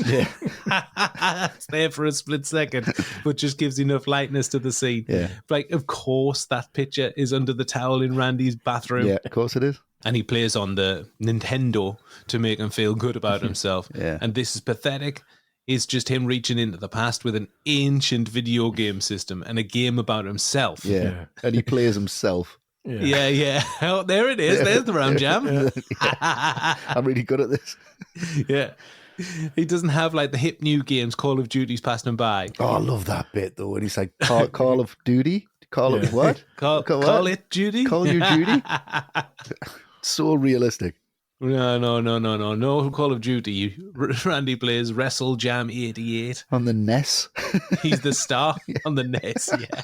It wasn't an actual game, it was a playable demo which maintained like the 80s graphics and aesthetics of the WWF WrestleMania game from 1989. Yeah, I remember them types of games, yeah. Yeah, really evocative of that period. Yeah. But that game does give him a little shot in the arm. He thinks that he can get back to his best so he can go out for a light little jog. But he doesn't get 10 yards without breaking down. Yeah. The dream is over, and now he's got to make other arrangements. Yeah. Serious stuff. So a death and rebirth for the Ram, but it's a long road to redemption. It is. So Randy continues his rehabilitation and tries to integrate into society and reach out to his daughter in this sequence that we're looking at. Yeah. Probably the sequence with the most hope Yeah. in the entire film. Yeah. And I'm starting off by talking about his little shopping spree with Pam and the video they get afterwards. Yeah, lovely moment. Now, the scene starts where I'm feeling a little nervous that Pam isn't going to show up. Yeah. But thank God she does, because I couldn't handle any more fucking pain. Yeah, same, yeah. The Ram does his best to put her off as well. He says, "You look clean." Yeah. And she's taken aback by that. Of course she is. Who says that? You look clean. And he says, "No, I mean, you look lovely." Yeah. I think he's just surprised at her appearance, considering he only sees her at night when she's playing the role of Cassidy. Yeah, I think it's the lack of makeup and the most like that kind of real look is a cleaner look, but he's just, it's the wrong choice of words. Clean. Yeah, clean. Bad words. Don't say that to anyone ever. No. And when they get into that vintage store, he hasn't got a clue what Stephanie's into, what to buy her, what he's looking for. So it's all on Pam. Yeah. Pam's looking at some sensible options, and then he sees something that catches his eye. That outrageous lime green number with the S on it. Yeah. He thinks it's pretty rock and roll. What do you think? Outrageous. Everybody else thinks it's a fucking abomination, Randy. Yeah, exactly. I would have loved to have seen like a really vintage Randy the Ram t-shirt that he wanted to buy for her. Oh, that would have been great. That would have been really good. But Pam knows this is the wrong thing. But she kind of checks herself and tells him to go with his gut. And despite it coming from a good place, I think it's terrible advice. And we just hope and pray that he doesn't make the wrong choice. And we find out later that he does, but he doesn't as well. Yeah. There's a little redemption. There is. And this scene shows for me how crap Randy is in the real world. He's got no consciousness of anything around him. Pam is in the real world. We find out later that she's making plans for a future outside of stripping, but it's very difficult for her to let her mask slip. We know there's affection for Randy, but she'll not allow her to let her guard down, even when they're bonding over a beer and their shared love of 80s metal. Yeah. Yeah, and that scene at the bar, the song that they're singing to, Cassidy and Randy, it's Round and Round by Rat with 2 T's. But they stop singing just before the line, Our love will find a way, just give it time. Love out like that, mate. Poignant. Yeah. Poignant. Brilliant. Yeah, that moment's another scene which lifts the spirits. They love the 80s, the 90s fucking sucks, as does Kurt Cobain, according to Randy. Yeah. His fault. It's great. It's that level of attention to detail, though. I mean, it's similar to Fincher when we're talking about The Social Network and how the White Stripes worked lyrically and how that works lyrically. And it all just, it's a sign of a really, really switched on director. Oh, it is. Yeah. Absolutely, yeah. Yeah, seamlessly using that music. Brilliant. And I really like this kind of organic spark that's happening between these two characters. Yeah. It's there, but it doesn't quite catch fire just yet. Yeah, exactly. And then after this, you get the moment which is just pure happiness for once. Oh, There's nothing sad great. about the deli counter scene. It's just a joy. It's so Yeah, heartwarming. It is a joy. It's an absolute it's beautiful. joy. Yeah. It's a gift. It It's is a gift of a scene. You're like, thanks, Darren. Thank you for giving this to us after like 45 minutes of misery. It's Christmas in July. It is. Because it's just such a triumph for Randy in a setting where he didn't think he could get any triumph, so it's really unexpected. I think I could maybe live without the crowd noises being overlaid over the top of him walking too, because I think the visuals tell it well enough. The nose. I could live without that. I just like the way it goes silent when he walks through, though. I do like that when it cuts off. It just all cuts off. It's all in his head, and then the reality of it. Yeah, fair enough. Because I would say apart from that, it's just glorious stuff, and it's a joy to see Randy, as carefree as he is, he actually enjoying something he was probably dreading, because working the counter gives him the chance to be a showman again. Better than that, the chance to be a showman without massive physical injury going along with it. So it's never going to supplant the high that he gets from wrestling, but just for a moment you get this glimpse of what life could be like for him. And it's only a deli counter, but why not just make it the most fun you can? Like, if I was getting served there by him and he went to me, "What are you having good looking?" I'd walk away feeling like $1 million. I'd be like, but that's the guy's amazing. ugly as fuck, isn't he? There's no good looking people in this film apart from Tomei, but like that's the whole point, isn't it? Like, what, you haven't good looking? Yeah, but that's it. He's just so charming. Wonderful. And he's got to deal with that. I mean, he's got to deal with Wayne and check stuff. But it's the people he gets to talk to. You know, the line I said at the top about the 2 big breasts coming up. Just, you know, he loves all those jokes. Funny. And he can pull it off as well. It's stuff only he could get away with. I mean, I love the fact that just chucking the egg salad for the guy who just wants it handed over. He makes him run for it. It's a scene. Yeah, it's a scene. It just puts a big smile on my face every time. Yeah, I love it. It's impossible to hate this guy at this point. Oh, he's such a sweetheart. He is, And like, fucking hell, man, just accept the fact that wrestling's over and do this because you're great at it. Yeah. And he's great at anything he does, but his concentration's in the wrong place. It is. Because the thing is, he'll have people talking about him. They'll go, "It's annoying. Should see that guy at the deli counter. He's really funny." Yeah. Fantastic. What do you have in spring chicken? Amazing stuff. Fresh as monkey's breath. Fresh as monkey's breath. Fresh as monkey's I love breath. that, yeah. Fresh. I don't want to eat something that's fresh as monkey's breath. I don't know what that means, but Disgusting. it's still quite fun, though, isn't it? Yeah. But I think that's what I was saying about the improvisation of it. Like that line that you said, Matt. Funniest line in the film. 2 big breasts coming up. That's what I want. 2 big breasts. Yeah. And something with the brain. Yeah. You can tell that that's improvised. Something with the brain is such an odd line to say. Yeah. Totally. And those are real people that he's speaking to in a real supermarket. They just roll with the punches. He just improvised the lines. And those are real customers. No one will look confused. It's brilliant. Incredible. I would have watched that for an hour and a half. I would. The deli counter, get rolled back. Just do that. I mean, the people there knew they were being filmed, Yeah. but there was no script as such, and their interactions were just on the spot. Yeah, asking him like which ham's the best one. Yeah. The honey roast's pretty good. The maple glaze pretty good. Whatever. Maple glaze is pretty good. It's pretty good. Yeah, it's pretty good. Just making it up. Yeah. Aronofsky didn't storyboard anything. They just rolled with the punches, like you've said, Luke, in these scenes, in these real-world scenarios. The supermarket was a real Acme supermarket in Jersey City. Yeah, they're just picking real locations and just planting a film crew, a bare bones film crew, and just start shooting in amongst real people in real world scenarios. It's crazy. Yeah. So after probably one of the happiest moments in the film, we get we get him kind of facing reality a little bit more, and he wants to meet up with Stephanie, and he really does. And Evan Rachel Wood is fantastic she's in great. this role. She's so wonderful. It's a tough watch. For me, it's a tough watch because you know he's going to fuck this up. Yeah. From the minute he arrives, you know he's going to mess it up. You know he hasn't got the ingredients to get through this. She needs 100% attention, and she's like 70-30. I think his head's still in the ring 70%. Yeah. And he just expects her to deal with who he is and just accept him, and he's turned up, and then that's not enough. But it's just a really nice, soft moment when he gives her the jacket and like, the S is for Stephanie. That's not your real present. This is your real present. And she just softens a little bit, and it's like, this guy's better than that. And he's just, some of the dialogue here, I think it's beautifully written by Siegel. I think there's some really, really wonderful lines in here that are very, very real. You know, when he's like, I was the one who was supposed to make everything all right. Yeah. I was the one who left. I messed everything up. And when he says, I used to pretend you didn't exist. Fucking hell. Yeah. You know, that's how he dealt with reality. It doesn't exist. And she's the personification, the absolute physical representation of his reality. And he's ignored it. And that's what happens. His reality is pissed off with him because he's ignored his life and focused on this persona and this other life that shouldn't get you attention. It should be the other stuff, and that should be secondary. But he's prioritized the wrong thing. Yeah. You know, and now he's just like, I'm just an old, broken down piece of meat.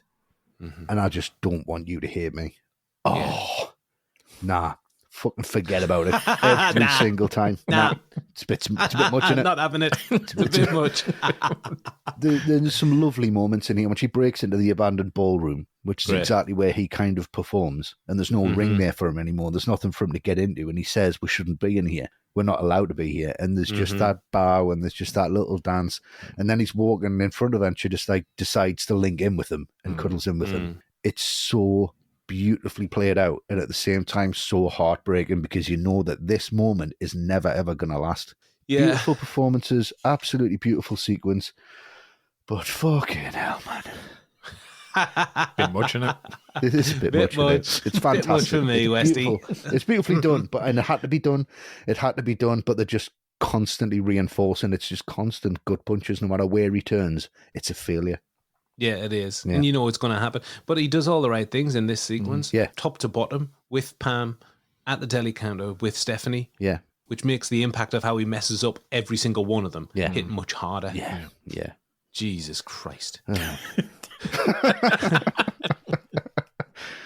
Yeah, and Wood said that she didn't even meet Rourke before filming her first scene with him. Aronofsky told her, you're not going to see a hide room or anything like that. We're just going to shoot it. Oh, that's brilliant. You can totally tell. Yeah. Really natural. Yeah. Yeah, and regarding those interactions with Stephanie, Rourke said, one day when I was Evan's age, I went to find my father and had that speech with him. Right. So to turn it around was quite hard. Bloody hell. Yeah, no, it will be, yeah. Life imitating art and art imitating life. Yeah. All over the shop. That's just this film, isn't it? That should be the tagline. All over the shop. That's going to be in the tagline. Not really. No, art imitating life, life imitating art. The wrestler, not like all over the shop. That's a shit tagline. No, the wrestler all over the shop. Actually, it should be the wrestler. Bit much in it. The wrestler grim as arseholes. Yeah. So a wonderful sequence. The Ram is repairing his body and his mind. Hopefully, it'll stay that way. Wouldn't hold your breath. The crew. We're delving into the technical filmmaking aspects of The Wrestler in this segment, starting off with the screenplay written by Robert Siegel, a journalist who was on staff at Aronofsky's production company Protosaur Pictures. Yeah. And Matt, your thoughts on the writing in The Wrestler? I don't think there's anything here that we've not seen before in some guys. You know, plucky underdog, who's also an over-the-hill legend, making one last stand to find himself again, all while battling his demons, trying to repair family relationships that he's destroyed over the years. I mean, that's at least 2, if not 3, Rocky films in there. It's Rocky and Rocky Balboa, isn't it? It really is. Yeah. But I don't care that much if the destination is overly familiar. It's the journey that always counts for me. And I think each one of those plot points is ticked off with sincerity and honesty and authenticity, and that matters a lot to me, I think. So nothing happens here that isn't relatively predictable, but what isn't predictable is the stuff in between. Seeing Randy in the hairdresser salon getting his hair dried. Yeah. You know, never see that in Rocky, do you? No. Seeing Randy in the good shop with his mate, just picking out the best props to use for the show. Oh, that's a wonderful moment. Again, a rare crumb of comfort in the film. So funny. It's so funny, especially when they get the guy behind the counter involved as well. That's great. Such a lovely moment. And none of that has been seen before, but it's honest and it's true. So when those plot points that I can see coming a mile away, when I get to them, I go, you know what, I really enjoyed the journey here to get to these points because the scenery was really different along the way, and that's what really matters to me about the writing here. Yeah, I agree. And while there are a couple of things that jump out to me, and I do agree with you, Matt, that there are a lot of familiar narrative beats. We've seen it before, but I think there are a few things in here which do subvert expectations with this kind of narrative. We mentioned it at the top, but there's a lot of unexpected tenderness in those backstage moments that we talked about. All those big oily guys in perfect harmony, willing each other on to do well. Don't expect that at all. No. And then mainly it's the ending between Pam and Randy. It follows familiar beats when Pam goes running to the Ram, Pam and the Ram. But that's where the familiarity ends. Randy rejects Pam and goes out into the ring, despite it having potential disastrous results. Then we maybe expect the Ram to win and Pam to come running. Not a bloody bit of it. No. Pam runs away. Nowhere to be seen, and by the looks of things, the Ram dies. Nobody's expecting that. No. Yep. On the surface, nobody's expecting it. I don't think it's a surprise, considering what we've seen before. Yeah.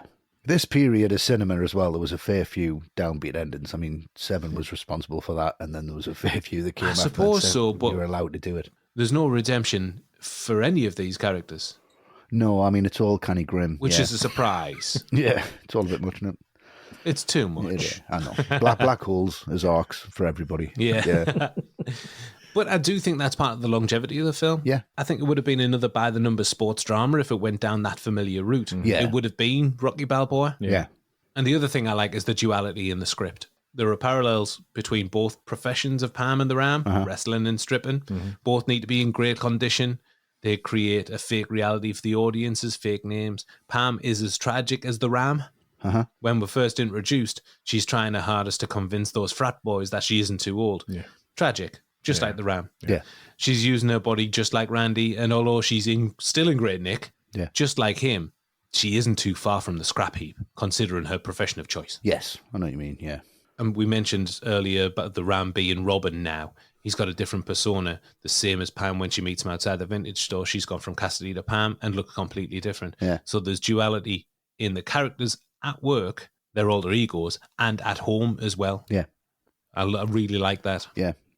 What about you, Westy? I think the writing's really strong. It knows what it wants to say, and I think there's some choices made, especially in naming, which are quite interesting, in that whenever you hear the word, like in modern culture, if you hear the word Robin, that's secondary character to Batman, always has been. And the Ram, it was the superhero, and Robin is the secondary hero, the one that he doesn't want to be, the one that's in real life, the weaker one. It's always the weaker of the two. And I think that's really interesting. And I think what else is just where, I think just touching on what Matt said, you're aware of all of these beats that happen all the way through. And I think the writing is the beats.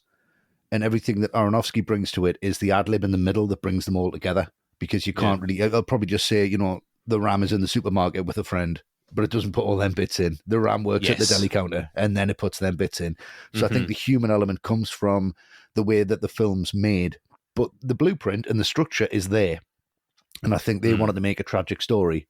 And Robert Siegel wanted to write a tragic story, but made you want to love the main character. And if that was his intention, which I believe it was, he's absolutely succeeded and stuck to his guns. And no one's turned around and went, you know what, we need to make a happy ending. This film isn't going to sell. Nobody gave a fuck. They wanted to tell a story about a character. They've not made it so obvious that it's about Rourke, but I do believe it is. I do believe it's written that way. And I think the script changed when he came on board to reinforce that. And I think everything's in the script to reinforce the character, to reinforce the acting, to reinforce the direction. And that's what a really good script should do. I think it's a real joint effort from everybody. And Robert Siegel definitely pulled his weight. Yeah, it certainly aligns to Mickey Rourke's career as an actor, doesn't it? It's the humanity The of ups it. and You downs. understand. Yeah, You understand him, of course. and you don't develop an opinion on him. It's just there on the screen, like it or hate it, but you don't really develop an opinion. You just go along with him. I think that's in the writing as well. Yeah, I think if you know just a modicum of the history surrounding Mickey Rourke and his career, I think that just brings an extra appeal to the character of Randy. It does. It really, really works in its favour, as miserable as that is. Yeah. But it still really works to reinforce Yeah, that. You understand his struggles, and you understand his struggles through the writing before Rourke's even on the screen. Yeah, absolutely. Well, from college, Aronofsky had a list of movie titles that he wanted to make, and one was The Wrestler, but that was literally all he had, the title. And he was inspired by this, what he said was this huge phenomenon in American culture that had never been given the Tinseltown treatment, and he attributed that to it being a fake sport, but said, if you're 250 pounds jumping off the top rope, no matter who you are, you're going to feel that. So it's not really fake. There's a whole reality happening. Yeah. I think that's a common misconception as well. Wrestling's fake, which of course it is. If you stop and think about it, there's a lot of reality to it as well. Yeah, I think the fakeness is just the actual like persona. The performance is real. Yes, yeah, exactly. It's a story, but you still have to act out that story. Yeah, physically, and it's real. And that's real, yeah. The idea for the film started around the time Aronofsky was filming The Fountain. He told his producer, Scott Franklin, that he wanted to do a film about a professional wrestler, and he wanted Franklin to help develop it. They did some research and decided it couldn't be set in mainstream because of the licensing issues. So I think that's why they went back and an old wrestler. Yeah, well, they talked about doing a period piece set prior to Vince McMahon's stronghold on professional wrestling in the 80s. They started to go to independent wrestling shows and was struck by the guys that were there who used to be big stars selling out arenas that were getting their old asses beaten to death for a few $100 in front of a couple of hundred people. Yeah. Most of them were broke with no health insurance and were doing this basically to survive. Yeah. And when Aronofsky drafted in Robert Siegel to write the screenplay, he gave him a copy of the 1999 wrestling doc Beyond the Mat as a reference point. Yeah, Right, yeah. I've seen Very that. famous one. Yeah. It is, very famous. Well worth checking out if you haven't seen it's it. brilliant. And there's clear inspiration in the Ram from the likes of wrestler Terry Funk, who wrestled into his later years, even though his body was shot and his family were terrified for his safety. Yeah. Funk would go on to star in things like Over the Top and Roadhouse. Nice. Who is he in Roadhouse? He's one of the goons. He's got the Tash, the big guy. Oh, right. Nice. Yeah. There's the next double feature. Yeah. Terry Roadhouse Funk stuff. double Yeah. feature. Terry Funk, lovely. Well, Siegel did admit that the estranged daughter, the stripper girlfriend, they are both cliches in these kinds of stories. But based on his research, he found that most of these over-the-hill wrestler guys do have estranged daughters or broken relationships because they focus on themselves for years. And he said the majority of them do love going to strip clubs. Well, they are. What a great excuse. Regarding first reading the screenplay, Rourke said, I didn't really care for the script, but I wanted to work with Darren, and I kind of thought that whoever wrote the script hadn't spent as much time as I had around these kinds of people, and he wouldn't have spoken the way the dude was speaking. And so Darren let me rewrite all of my part, and he put the periods in and crossed the T's. So once we made the change, I was absolutely okay with it. Yeah, complete disregard for Siegel. Yeah, I'll just rewrite my bit. I'm just like, I didn't know about that. I take it all back. Siegel's writing is just fairly basic. Whoever wrote this script, this shit, and they don't know much. Yeah. I'll rewrite it. I'll do it. But I think that what he did was he put in them bits that link the beats, like we've said. Yes. He said, I'll put them bits in, I'll put the personality, I'll put the humanity in there. And that's what he did. So finding tenderness in the absurd, Robert Siegel's screenplay has a unique lightness of touch. Yeah. Second on our cast list is the music in the film. Yeah. Soundtrack, hair metal bangers, Yeah. and score by Clint Mansell, featuring Slash Yeah. of Guns N' Roses. That's right. A strange combination. And I think there's such a contrast between the music and the images in the film. You've got the 80s metal of Rat and Quiet Riot and Accept right next to these desperate images of these desperate people. Yeah. The music represents their glory days, but also their optimism that things will change for the better. Yeah. And the hair metal of the soundtrack is much more in line with public perception of what wrestling is about. Yeah. But under the surface is a wounded animal like Randy, and that only ever reveals itself in the soundtrack right at the end, when presumably Randy bows out with his final Ram Jam with that Springsteen song. The only song that isn't full of bravado and image, the Ram is stripped bare. Yeah. So whether you love hair metal or not, it's reflective of the period and these characters, and I think it soundtracks this subject matter fantastically. I really, really like it, and I don't mind a little bit of hair metal. Oh, fuck me, that's a surprise.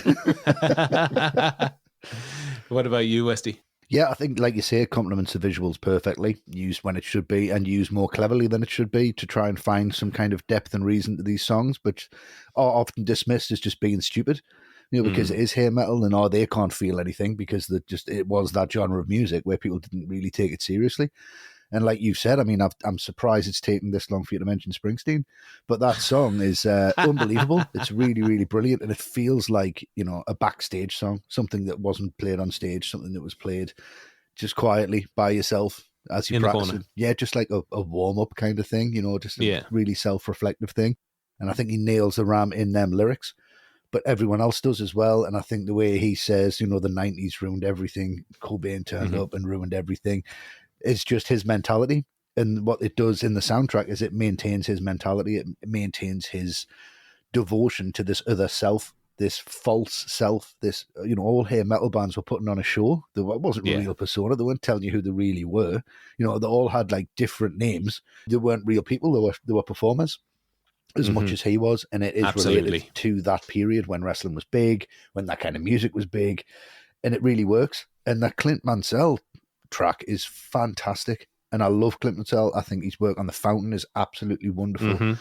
He's done some really, really great music, and I think he's very, very underrated and understated as a composer because he just does exactly what needs to be done in the film. And I'm sure Aronofsky came up with him and said, "Look, Clint, I need something for the wrestler." And he's like, "Right, what I'm going to do, I'm going to give you a 10-minute track with Slash on it that gets like progressively more intense and miserable. So just use what you want from that. Just give me the essence of something." And that's what this film is. It's essence of everything. It's pure essence. And that's what the soundtrack does. And Matt, big hair metal guy, I imagine. What are your thoughts on the soundtrack? Well, can you tell her from my own big hair? Yeah, big fan of Slaughter, this guy. Oh, love it. Motley Crue. I mean, very much the same. I think really I'd break the soundtrack down into two notable elements. You've got the in-universe soundtrack, which is the hair metal. And no, it isn't really my cup of tea, but that's not the point. It's the cup of tea for the characters. So from that perspective, it's perfect choices. They're all absolutely on point. And then the second element is obviously the Springsteen track at the end. I think one of Springsteen's greatest gifts is that despite the fact he's a multi-millionaire and he's best pals with ex-presidents, he can sit down and write a song lyrically from the point of view of someone absolutely the opposite, someone completely broken down with nothing at all, but he still makes it feel authentic and it's not patronizing, which I think is always been his power, isn't it? It's always been his power, and it's a really difficult thing to do, Some other massive rock stars try to do the same, and you just think, but you're not that person. You can't write from that perspective. Yeah, he's got his feet on the ground, doesn't he? Does, So, those are the two elements that really stand out for me, and both of them are absolutely on point. Yeah, they are, very much. Naturally, Rourke was a fan of Bruce Springsteen. Who isn't? Of course, who isn't? Who isn't? And they were friends, which is lovely. Rourke contacted him about writing a song for the film and sent him a copy of the script. Aronofsky and Rourke went to a Boss gig a month or so later and he played them the song backstage. Lovely. That's just what I said. It feels like it's a backstage song in the dressing room. Naturally, they loved it. And then Springsteen donated the song for free. Just have it. Make sure I get an Oscar out of it, but have it for free. Amazing. Yeah. And Randy changes his entrance music for the final scene. His normal entrance song was Bang Your Head by Quiet Riot, who we've already talked about. But for the big show piece, it's Sweet Child of Mine by Guns N' Roses. And that's because that's the song Rourke used to walk out to during his boxing career. And again, Axl Rose, another close personal friend of Rourke's, again, he got to use it for free. Didn't charge him.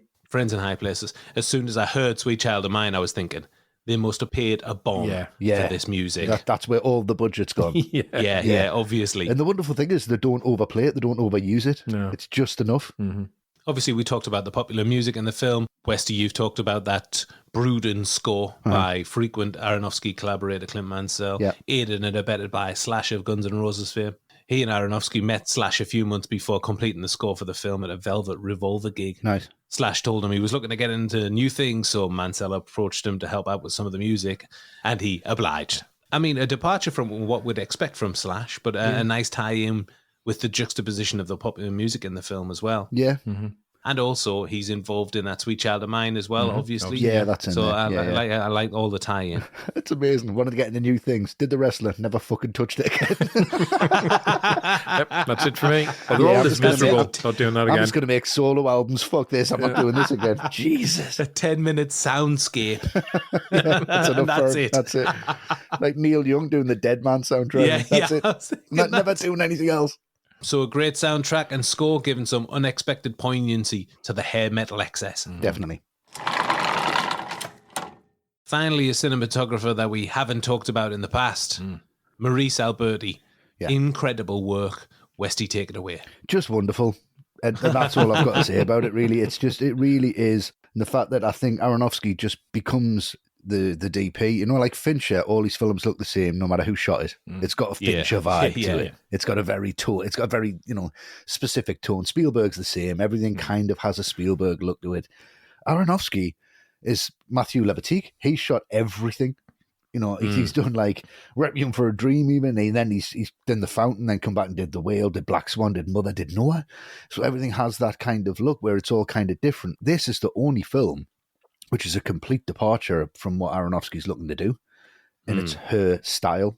It's just a credit to the whole thing and how everybody comes together. It's just a credit to the technical side of the filmmaking, how they just stuck to the guns on this and they didn't overshoot it. They didn't cross-cut it. They didn't go to close-ups. They used one lens for 98% of it and just really stuck to the guns. And that's really hard to do because sometimes you think, should I just get coverage of this? Should I just get coverage of that?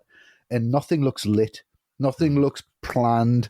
When they're even at the deli counter, it's like they've just turned up on the morning and not told anyone, you know, and everything's thought through. Everything's been pre-planned. And it's just an absolute credit to her ability as a DP and her style, and to be able to stick to your style throughout a whole film like this, which has got this kind of subject matter, which people are going to leave downbeat, downtrodden. It's a downtrodden film. To put your stamp on that and to say, this is what I'm about. As an artist, is a really brave thing to do. And every time I watch something like this, I just think that's what people need to do, is just express who they are, how they work, how it looks, what they do, what they're proud of. And that's what Aronofsky's tapped into here, and he's used her 100%, and it's paid off 100%. There's nothing more I love than just an absolute vision that's come to pass, unrelenting, not listening to anyone else. This is what we're doing. This is how it looks. This is what it is. And to me, it's a beautiful thing. Yeah, it is. A complete vision as well. Real shot in the arm stuff. Real very energy fresh. To it. Yeah, like real a energy. Vitality to it. It's timeless. And that's what Alberti was. She's a cinematographer of documentaries, multi-award winning. That's what Aronofsky wanted. He wanted it to look real, and it does. And I think the thing is that she came off the back of this, and then she did Creed. Yeah. She shot Creed. I think that's and because Stallone's going, right, I want this to be like The Wrestler, just with a bit more polish. Yeah. And it has got that vibe. It's got that very relaxed vibe and that big energy. So that's what she brings to it. Yeah. She doesn't do much, but what she does do is excellent. Yeah. I think it's a big reason why this ultimately doesn't just feel like a wrestling version of Rocky, the handheld nature, the light, and when it gets up and close and personal during the matches, it feels incredibly impactful because it puts you there in a way that something a bit slicker wouldn't. But it's also the location shooting for me, to contrast again with Rocky, as in the first one, that does have some grit to it, but it does make those blue-collar locations feel very cinematic, which is fine. That's what, Avildsen wanted in Rocky. But they don't want to do that here. So these run-down, forgotten-about locations, which just feel like they're on the absolute edge of existence, in not near civilization in any way, shape, or form. Again, it's that word, authenticity. That's what the cinematography brings, without making it too depressing. I don't particularly want to visit any of these places, but I can't deny how truthful they are on screen. Yeah, it is quite overlit as well. It's not like lit like Seven, where you're like, fucking hell, this is dour. It's quite overexposed. It's a lot of it's just shot very much natural, like very much that was what you'll see. And I think the subject matter carries the misery just fine by itself. We don't need any help with the visuals, really. I think it adds to the intimacy of the film, definitely in the fight scenes when we're in the thick of the action and you can feel those staples going in and being pulled out. Yeah. That doesn't look like special effects makeup. No, not at all. Not at all. But also when you're in the faces of Randy and Stephanie and Pam, when things start to go south and there's real emotion, you can see that emotion and pain etched on their faces. Yeah. And that's because it's so intimate, and that's because of the filming style. Yeah. And the entire film was shot handheld. Aronofsky called it a proactive documentary style instead of a documentary, which is reactive. They knew how the scenes should end, so they were proactive in that respect. In a similar way to where Scorsese shot certain scenes for Casino, he knew where they were starting and where they were ending, Yeah. and anything in between, who knows what might happen. Much like we do the podcast. Wonder where it starts and where everything else in the middle, God knows. Aronofsky said, with Mickey Rourke in your film, you never fully know what he's going to do at any point. No. So regardless of how you script it, some things will change. Yeah, exactly. So a low-key crew for a low-key film, all adding to the overall impact of the film. Definitely. The end. Everything seems to be going smoothly for the Ram, but that's all going to change as he spirals magnificently into oblivion. Yeah. I'm starting off with the moment in the club which sets the Ram off on this downward spiral as he gets rejected by Pam in the strip joint. Yeah. Now, this guy just keeps on showing up while Pam's at work. If she didn't have some affection for him, it's starting to get a little weird. She's Yeah. on the stage and he's just shouting her name. Let her work, weirdo. But he gets her a card to say thank you. And then there's a great moment of acting here from Marissa Tomei. She's genuinely touched by that card, but once again, she goes to let her guard down and then recoils. She doesn't want to get close because she's a professional, never mix business and pleasure. She's a stripper, but she's a professional at it. Yeah. And I think this is the first time that we see the Ram angry, truly angry.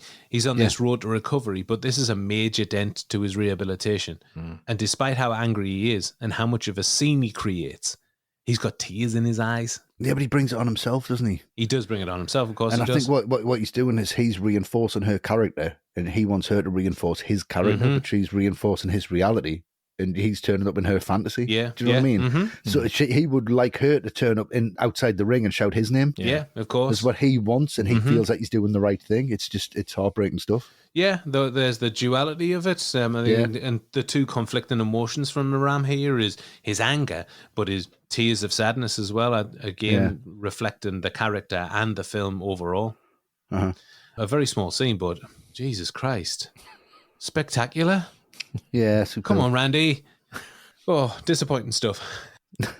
Yeah, I mean, the tailspin just gets worse from here on in because he's out with his mates, drinks are flowing too quickly, drugs are flowing too quickly, meets up with a groupie. Unbelievably grim sex scene. Just horrible. And then the next morning, just a random ferret in a cage in a room. That's great. Really loves firemen, her, doesn't she? She loves them. Got a real thing for Loves the firemen. Yeah. Not one backdraft poster. Fucking waste. Tower Inferno should have been up there, surely. And then inevitably, this leads to him letting Stephanie down again, missing out on that dinner. And it's so heartbreaking for her because against every best instinct that she's had, all the partner's advice, just let him into her life. And when you contrast this scene to how she started to let herself just open up in his company on their day out, where you could see she's letting the guard down. It's all the more tough to watch. Yeah. Only thing I would say, it's just the one scene in the film where I do think it's the most predictable. You know this is coming a mile away, 10 miles away. Right. This. Yeah. And it's really well played by both of them, but it's the only one where I think it doesn't quite elevate itself as much as it probably should the rest of the scenes. I just think... To feel quite, generic. Yeah, it feels a bit generic, I think. Yeah, I've I seen know this what you mean, dialogue kind of pin before. by number. Yeah, I've heard this dialogue before, so not massively original, but it's played well enough by Rourke and Wood that it hits on nonetheless. Yeah. Yeah. I think she's got a devastating line. She said, "There's no more fixing this. It's broke.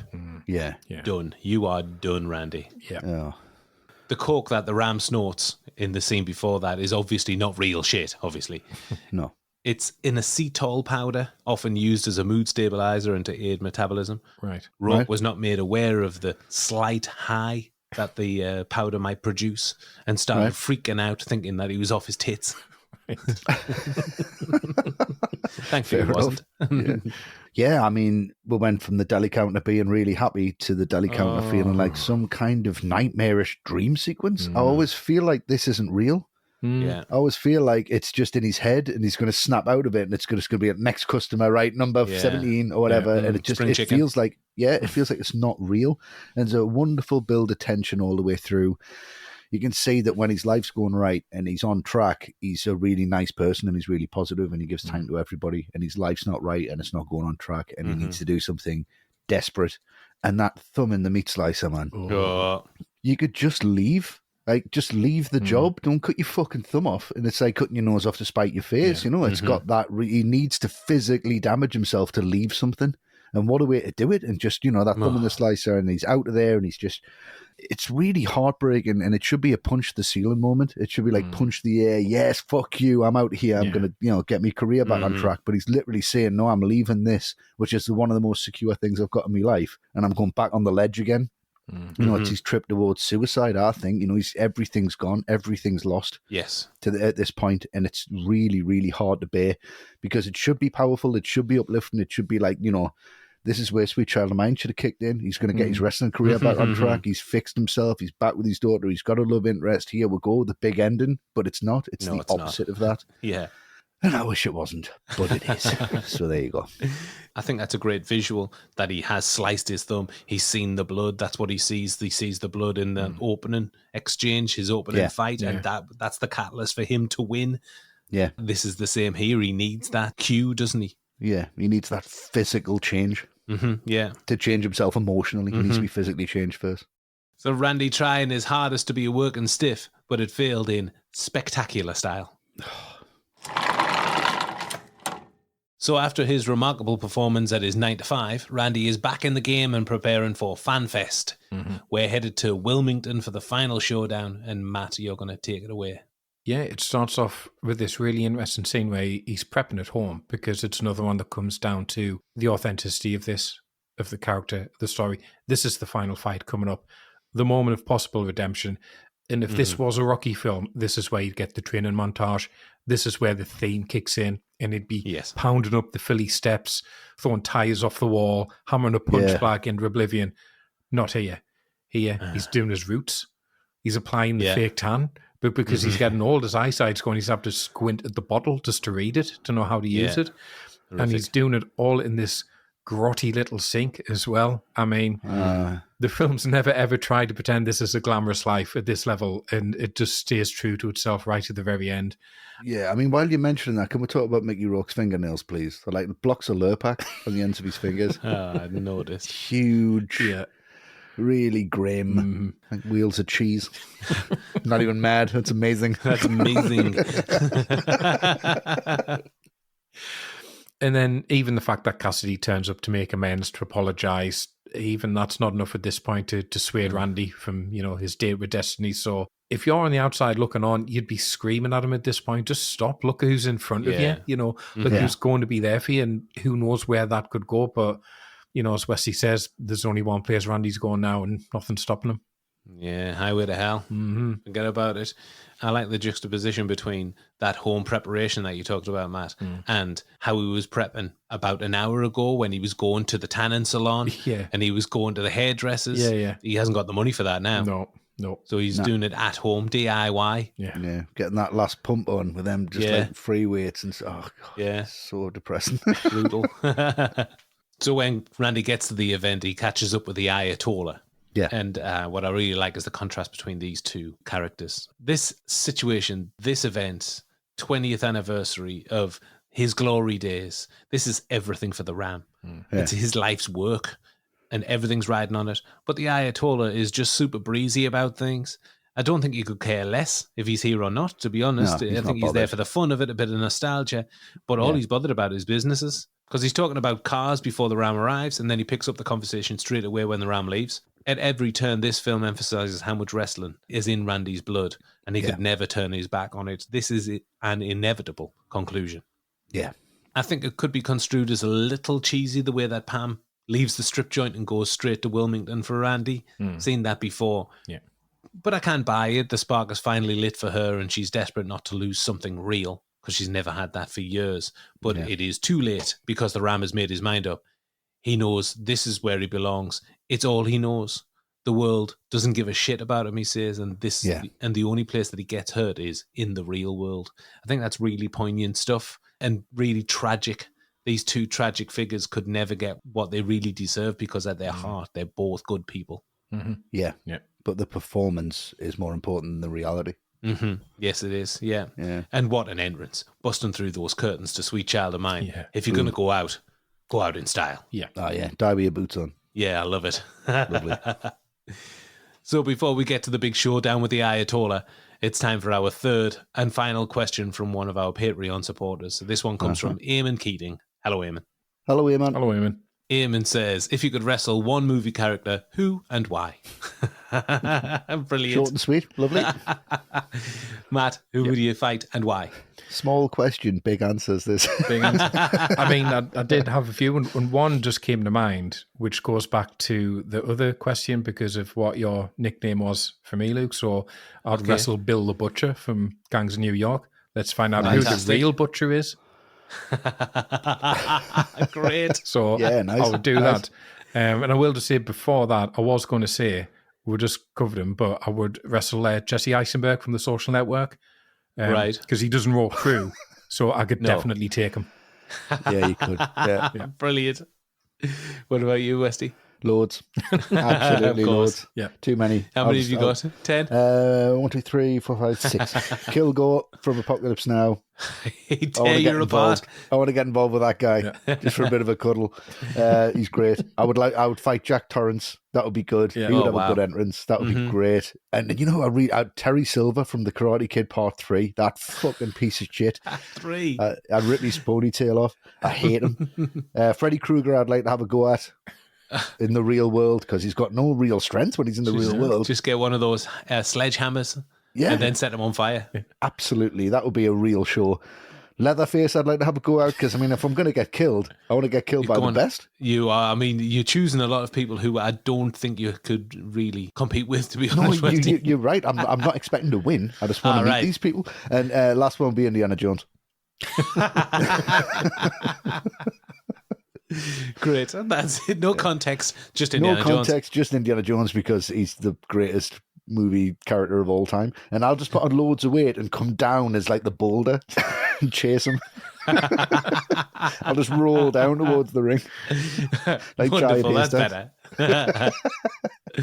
Well, I've only picked one out, and we've talked about this performance on our double feature show in the past. Yeah. I've mentioned that this is one of my least favourite characters in movie history. So I'd love to have a go at Annie Wilkes, from Kathy Bates' character from Misery. She's so annoying, so sickly sweet with a murderous streak a mile long. Yeah. I'd love to have one of those. I would imagine I'd be incapacitated, like Paul Sheldon is in Misery. Yeah. So I'd love to have one of those sit-down slapping matches with her. All right. I was going to say, because she just keeps on coming. If it was like a cage match, you are fucked. Yeah. Imagine her climbing up the cage just being like, heavens to Betsy. Just slapping you. Yeah, I think my wrestling name would be Mr. Man, just to mess with her. Mr. Man. Heavens to Betsy. I don't think I'd come out the other side alive, to be honest, but I'd certainly leave my mark on it. Should throw you out of the cock-a-doodle cage. Yeah. Here's your bastard check. Yeah. You bastard of a check. Someone need to hand you a typewriter instead of one of them folded chairs. Yeah. They don't know if they have a typewriter. Bang. Fantastic. Thank you very much for the question, Eamon. Yeah, thanks, Eamon. Thank you, mate. Yeah, it was good. So, Westy, you're going to wrap it up with the big showdown, the Ram and the Ayatollah, 20 years on. 20 years on, the Ram and the Ayatollah, you've already said, you know, that great entrance to Sweet Child of Mine, which really works. Magic. It's that wonderful speech that he gives. The way I see the end of this film and the way I interpret it is that that's his suicide note. That's what he wants everyone to know. Yes. That's where his heart is. That's where his soul is. That's where his life is. And he's trying to plug into reality, and that's what we've watched throughout this whole film. It's him trying to live in this world that is completely different to how he wants it to be. And you can't control it, and that's the whole point of being alive, but he can control everything in that ring. He knows exactly what he's going to do, where he's going to be, what move he's going to do, how he's going to damage himself. Yeah. And this is the point where he can't control it anymore, and he knows everything's gone. And there's so many heartbreaking moments in this just the Ayatollah just saying, shall I stop this? And I can stop this, just let it go. No, because what happens if I survive this? Yeah, where does he go? Nothing. Where do I go? Who have I got? She says I'm here, and he has to then make a decision between that screaming crowd, which is his heroine, or her, which is his cup of green tea. Do you know what I mean? It's that pull between the two things, and he's like, he's going to have to stick to what he sticks to. He walks through them curtains, and he's back where he wants to be, who he wants to be, as young as he wants to be as well. That's like a time machine for me, I think, in that ring. Yeah. His mentality changes, and he becomes exactly who he always dreamed he would be. And it's a tragic ending. It's a heartbreaking ending. And it is a real comment on, how people can't focus or really interact with reality because we are given a lot of fantasy. I've learned a lot through film, but I've got to be very, very careful every day to kind of go, well, that's not going to work. I've seen that in a film, but that's not reality. There's a complete separation. And I think there's a real tragedy when both of those paths are crossed. Reality gets blurred, and that's what this ending is. It's not giving up. It's going out how he wants to go out. Yeah, on his own terms. On his own terms, exactly. He knows it. He feels it. And that last look, and Pam's not there. Oh. That dive over the camera, and there's that cut to black. And then all I remember hearing in the cinema, right? I don't know if you were the same. I want to say at the cinema. There's that dive over the camera and that big crowd noise, and it cuts to black. And you've got about 5-10 seconds before the Springsteen track comes in. Like 1, 2. Yeah, 3. yeah. But in there, all I heard was, and that wasn't even me. That was just just in the back corner, and that's what that does. Ugh, brutal. Beautifully done, though. Oh, it is. There's some great behind-the-scenes footage when filming that final scene. Yeah. Aronofsky giving the die-hard wrestling crowd some stage direction. No mean feat, but they did get a little too raucous for the scene. Right. And Aronofsky got back on the mic and explained how important the scene was and that they weren't helping. And to show their acknowledgement of what he was saying, they started chanting, "We fucked up. We fucked up. We fucked up." Brilliant.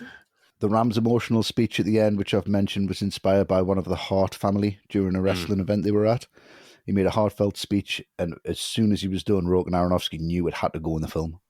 And this is just happening while filming started. This is just happening on the fly. Well, let's get that in there. Yeah. So they were making changes to the script as they went. I think there would have been a speech at the end, but not as emotional, I guess. Would have been a bit more ambiguous, like how he felt. Does he want it to or does he not? And I think they just went, you know what, if that's how they feel in real life, that's what he's got to feel. Yeah, it is a heartbreaker as well. Yeah. And there were 2 cameras in this scene. The first followed Rourke into the ring, and the second picked up his speech before the bloodletting started. And while this is happening, the first camera makes its way backstage to watch the action from Pam's POV over the shoulder. Yeah. Necessary. Yep. Yeah. So yeah, the camera operator just sprinted backstage to get the over the shoulder shot because there's only limited budget, 2 cameras, that's it. Yeah. Great. I think everything was single camera until that moment, to be honest. And the fact that that just adds to the realism. Everything's done at the same time.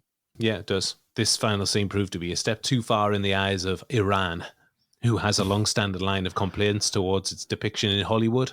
Yeah. Media in Iran was awash with warnings of the wrestler being anti-Iranian because of the moment where the Ram snaps the pole, holding the Iranian flag when he snaps it in two. Yeah. Right.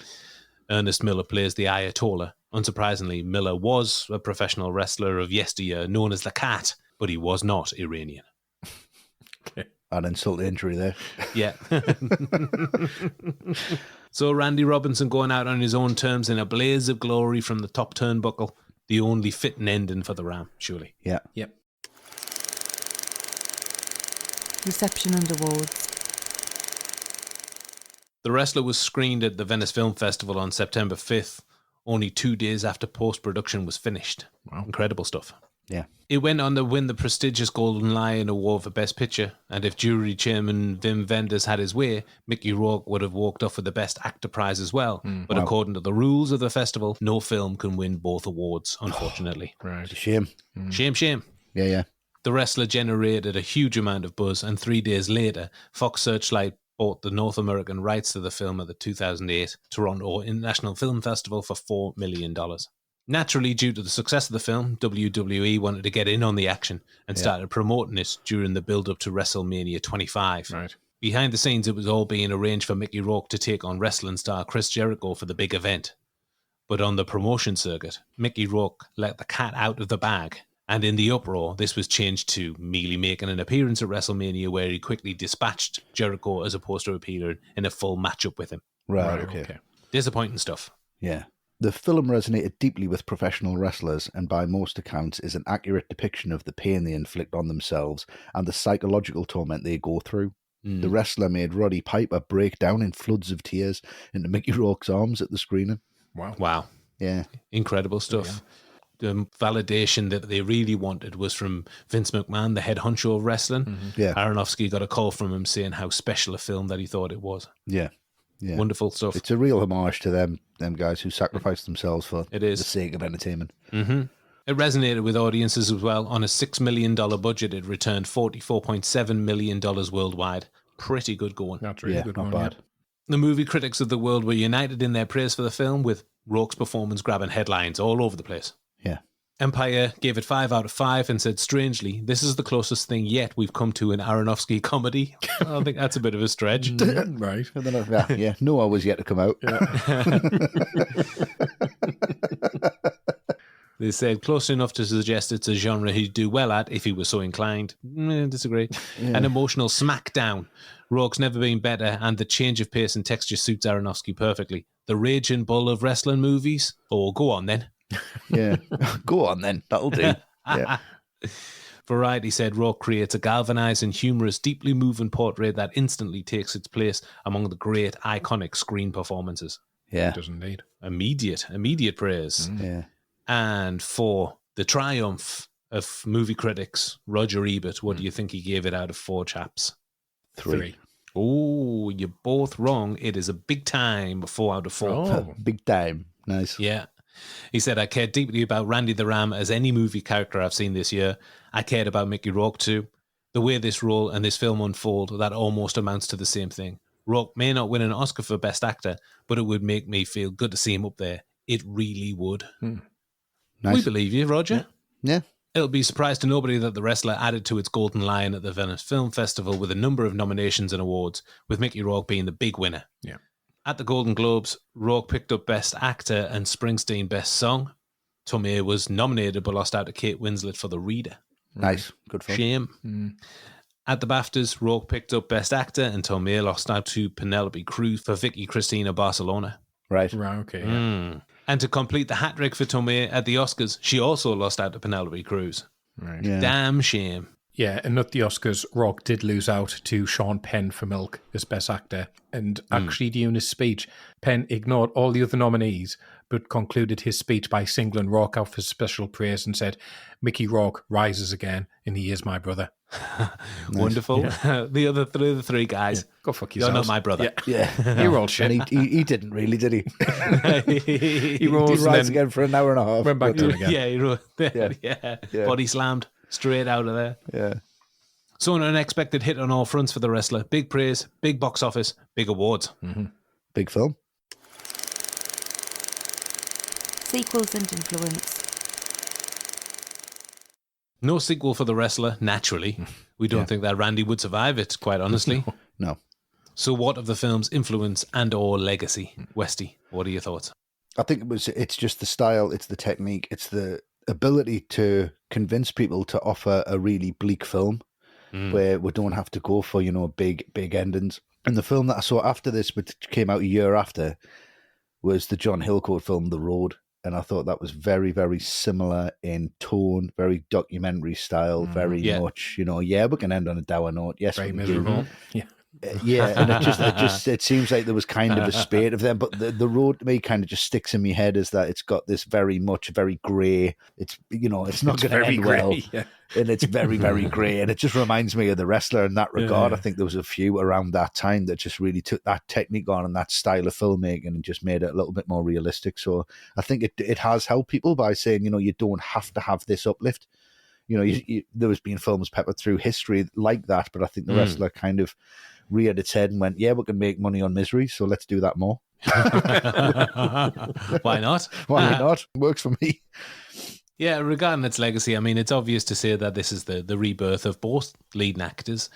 It hasn't changed anything for Mickey Rourke, though. No. He'll always be on that cycle where you don't hear from him for a decade, even though he's done about 50 films since, all straight to video. Yeah. I think even if he did the films that we talked about for the Patreon question that Lucas asked, Rourke would still be starring in the likes of Blunt Force Trauma and Man of God now, which are two films that are under his belt in the last 10 years. Yeah.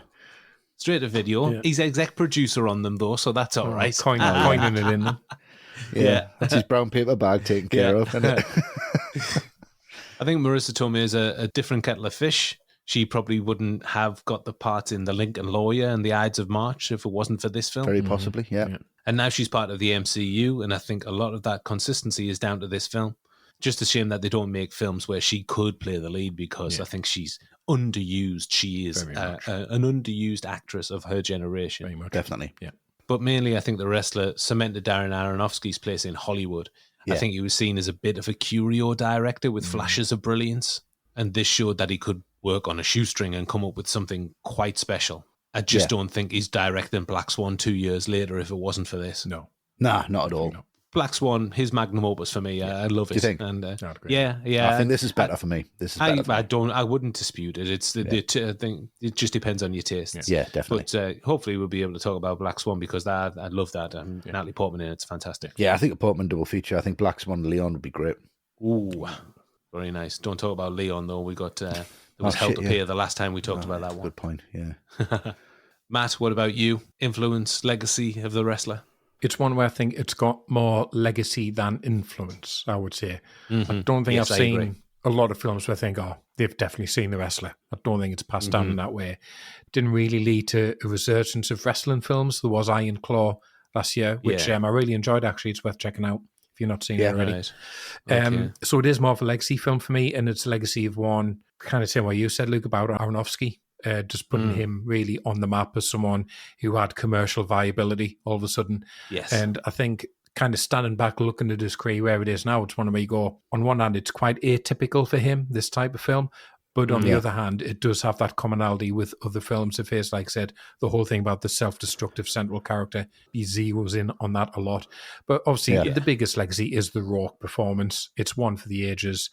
It is kind of bizarre how he struggled to live up to it, and it didn't propel him to bigger and better things. But if people ever ask, well, why should I care about Mickey Rourke? Why is he worth talking about? You know, if his career was just direct to streaming these days, I think this is the answer. You go watch him in The Wrestler, and that answers the question. Definitive, isn't it? So, an important film for all involved, and I'm sure that Mickey Rourke will resurface in the near future with something to temporarily put him back on top, and then disappear again for another decade. Yeah. All the Right Movies ranking. We're getting up off the canvas for one final time, and that's for our world famous All the Right Movies ranking. Yeah. So, Westy, the ring is all yours. Summary and score for The Wrestler, if you please. I mean, it's a tough one for me. It's really, really brilliant technically. Everyone's at the top of the game, I think. It's just such a joy to watch from a technical point of view. But, I mean, the subject matter is hard to address. It's not something I'm going to fly back to. It's not something I normally feel very good at the end of watching. I feel really good at the end of 7 for some reason, because I feel satisfied. This I'm like, because it all wraps up. Do you know what I mean? This kind of almost doesn't, and it leaves it quite ambiguous, and I think that's a real risk in a film like this. But again, they didn't go down the conventional route and didn't give you the happy payoff either, which again is a real risk, and I really admire that. The only down points I can find in this film is that there's some moments that feel quite generic, like Matt touched on. Okay. It's just some back and forth, you know, the fight with Stephanie, the fight with Pam leaving to run, and I'm here for you and everything. It just feels a little bit tacked on. That's all. And then a couple of bits kind of pull us out the film, but the rest of it is flawless for me. It really, really is an incredible film. I'll recommend it to anyone, but I won't expect that person to speak to us for much longer after that. Or be like, why do you watch stuff like this? It's an important film. So that all wound up, I'm going to give this a 9.5. 9.5. Yeah. A very big score. What about you, Matt? Score and summary for The Wrestler. It's quite an unusual film to rate this one. I think it takes a few watches before you realise it's not just the Mickey Rourke show. I mean, obviously, yes, it's such a dominant, incredible performance, and it does have that extra resonance because it blurs the line between art and life in a really striking way. But you come back to it, and after a few watches and you go, actually, this is some of Tomei's best work. And it's all handled, considering the subject matter, very lightly by Aronofsky. He doesn't kind of overload it too much. Yes, I do think some of the narrative journeys are very kind of tried and tested. Some work better than others. I mentioned the Stephanie scene at the end just falls a little flat for me.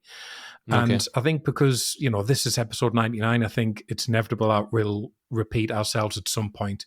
So this one falls for me in the category of it's something I really appreciate, but I don't love it. And that's not for any particular reason. It's just that thing of where does it connect with you or where does it not? And it doesn't connect that deeply with me. So yeah, it's one that I really appreciate and I'm really glad it exists, like particularly for Rourke.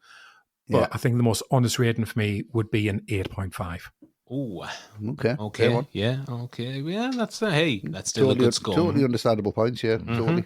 Well, I was full of trepidation going into this film, again, having not seen it for 16 years. And on my first rewatch, my fears were confirmed. Miserable as sin. Yeah. But then, I watched it a couple of more times, and there are some beautiful moments of likeness that sprinkle a little hope on the film. Rourke's performance shines through immediately, as does Tomei's. But Aronofsky should be called out for specific praise here because his directing style really elevates the film and emphasizes the performance. It really, really highlights them and brings them out. They blossom under this directing style, I think. Yeah, it could have been really boring. Yeah. Oh, good God. Yeah. I'll probably not come back to this world for quite some time now, though. Another 16 years, is it? 15, 16. 15, 16, 20. I am well and truly done with the New Jersey winter. I need a little sun. Yeah. It is a magnificent film, but I'm taking a point off for the misery I've suffered, and I'm giving The Wrestler 9 out of 10. Oh, thank God. That's good, though. I like that. Yeah, let's go. I am sorry about, the situation and that you got COVID and you were ill and then this was put on top of that. And I'm sorry it's Monday morning, it's 10 o'clock. I'm sorry about all these things, but it's still a brilliant film. It is a brilliant film. It is, but it is the summer. Yeah, sorry. Okay, so our fourth and final score for The Wrestler is from our followers on X. They've been in the crowd baying for blood, and now is their time for them to have their say. Right, use their leg. Use their leg. Use their leg. They fucked up. You sick fucks. You sick fucks on X. And what we have is a mixed up bag of tricks from our fans on X. Ooh. I'll give you some delicious reviews before I reveal the overall score. Okay. Thomas Howland at Try Speaker Ghost said, hard rewatch, but the deli scene alone is an all-timer. Agreed. Yeah, agreed, Thomas. Yeah. Beautiful. Nathan Lang at Nathan Lang said, another Aronofsky film about passionate self-destruction, and I love it, especially those hypnotic handheld tracking shots following the characters around. A bold move just to show the back of their heads as they wander through a gritty labyrinth searching for redemption. Yep. That's poetry, Nathan. Love it. Yep. Sal Romano at Sal Romano Adman said, 2 out of 10. What? And I was in the crowd when they filmed the finale at the Ring of Honor show. Right. He was there, hates the film. Obviously a big fan of wrestling, doesn't like to see the backstage antics. Right. Oh, fair enough. Okay. I mean, yeah, it might have soured the experience somewhat. Maybe. Artemis Pyle at Olin James said, film a bit messy. Marisa Tomei, who was brilliant, held it together. Handheld camera distracting at times, sex scene gratuitous porn, didn't care for the ending. The ending of the sex scene or the ending of the film? So, some positive, some negative, but I'm going to wrap up the X reviews with this little doozy from Brandon Saber Jr. at Brandon W. Miller. Okay. Who said, 10 out of 10, it's the Passion of the Christ of sports movies. Right. Yeah, fair enough. Yeah, I'll see that. Brilliant. Yeah. So, wading through that lot, what do you think the Wrestler averaged out of 10 on X, fellas? I'm going to say like 8.5. 8.5? I'll go 8. You're bringing it down to 8, yeah. Matt? Well, it actually came out with a disappointing 7.5 out of 10. 7.5. Wow. Really? Yeah. Whoa. I suspect that is a little too miserable for people to come back and revisit. Possibly, yeah. And they're judging it based on their experiences of watching it 10 years ago, 15 years ago, 16. Yeah. So with all the scores combined, the rest came out with I'd say, fair 34.5 out of 40. Okay. Maybe a little on the low side. Yeah. Do you think that's a little on the low side? It's better than that, yeah. I mean, but I think the point is that everyone's just so much more miserable than they were 16 years ago. Yeah. And you don't really want to add to it as we've as we've experienced coming back to this being like, oh, for fuck's sake. And if a film where you say, oh, for fuck's sake, before you watch it, it's not going to be, massive reviews, is it? I don't go, yes, The Wrestler tonight with a nice takeaway and a couple of drinks. It's like, oh, for fuck's sake, The Wrestler's on. I'm going to sit through this and feel something. But I think people have felt this enough in the last 16 years than they had back then. I love the irony of it is that we chose this. Well, you specifically chose it, Westy, to go on the poll. It was 1 of 4. I know. Westy, the wrestlers won. Oh, for fuck's sake. It was, honestly, I just wanted to talk about the technique of it, and then I just didn't think about a full classic episode on it. I was like, I'm going to have to dive into everything here. Join us next time on All the Right Movies. In 2 weeks, John, Matt, Westy, and myself will be with you. Yes. A very special episode, our 100th classic podcast. Ooh, yeah. We are commemorating that milestone by revisiting an old classic. We're going back to Amity, the scene of our very first episode, as we go behind the scenes on Jaws. Yes. Yeah. That's nice. Yeah. That's going to be good. All 4 of it. The awesome foursome. Or the awesome Jawsome. Oh, Westy, I tell you, would you write that one? Yeah, I wish. I just thought of that. That's great. Yes, a huge feat. 100 episodes. Fantastic. I love that film. Yeah. And we will be doing an extra special episode for our patrons as well, where we're doing a Q&A episode answering your questions. So if you have got a burning question, sign up and ask. We'll answer them. Yeah, still definitely. time to do it. For our Director's Chair patrons, next Friday you'll be hearing us talking about 2 of the best from Denzel Washington, Philadelphia and Training Day. More pain and misery. Absolutely. Yeah. An emotional roller coaster. So if you're not an ATRM patron, sign up at patreon.com/alltherightmovies. I mean, you can do that right now. Yeah. Sign up, listen to everything we've ever done. And we need the money to raise the price of tights. Very good. Yeah, I love that. You can also buy our podcast individually on our website, alltherightmovies.com. Thanks, everyone.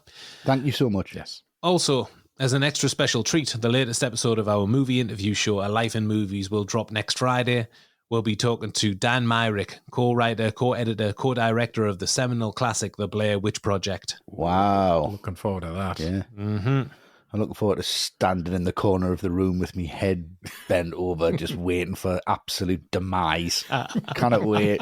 Great. Yeah, so we'll be talking about that classic. It's 25th anniversary, which is just coming up, Wow. and Yeah. Dan's new documentary. So be sure to tune in next week for that. Definitely. Fantastic insights from that. I'm really looking forward to it.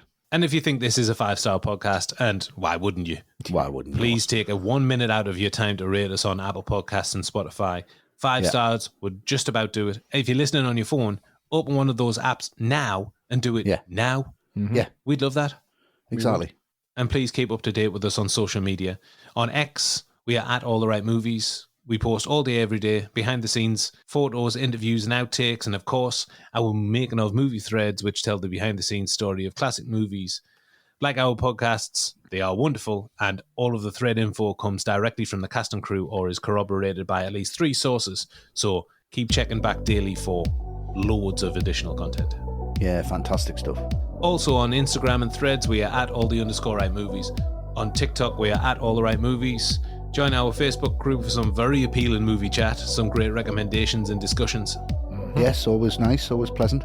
We are on YouTube as well. Watch our videos if you want to see our smiling faces, the 4 of us. Yeah. If you could subscribe, like, and comment on our videos, that would be wonderful as well. Much appreciated. That's Yep, definitely. youtube.com/alltherightmovies. And our website is alltherightmovies.com. We are absolutely everywhere. So check us out wherever you can. Definitely. And that is a wrap, everyone. We're going to go to the Acme store to get our hands on 2 big breasts and something with a brain. Thanks for listening, everyone. Come back in 2 weeks for our 100th Jaws episode. Yes. Yes, please do, Long guys. laughs in that one. I'm on the top rope. I'm just going to jump.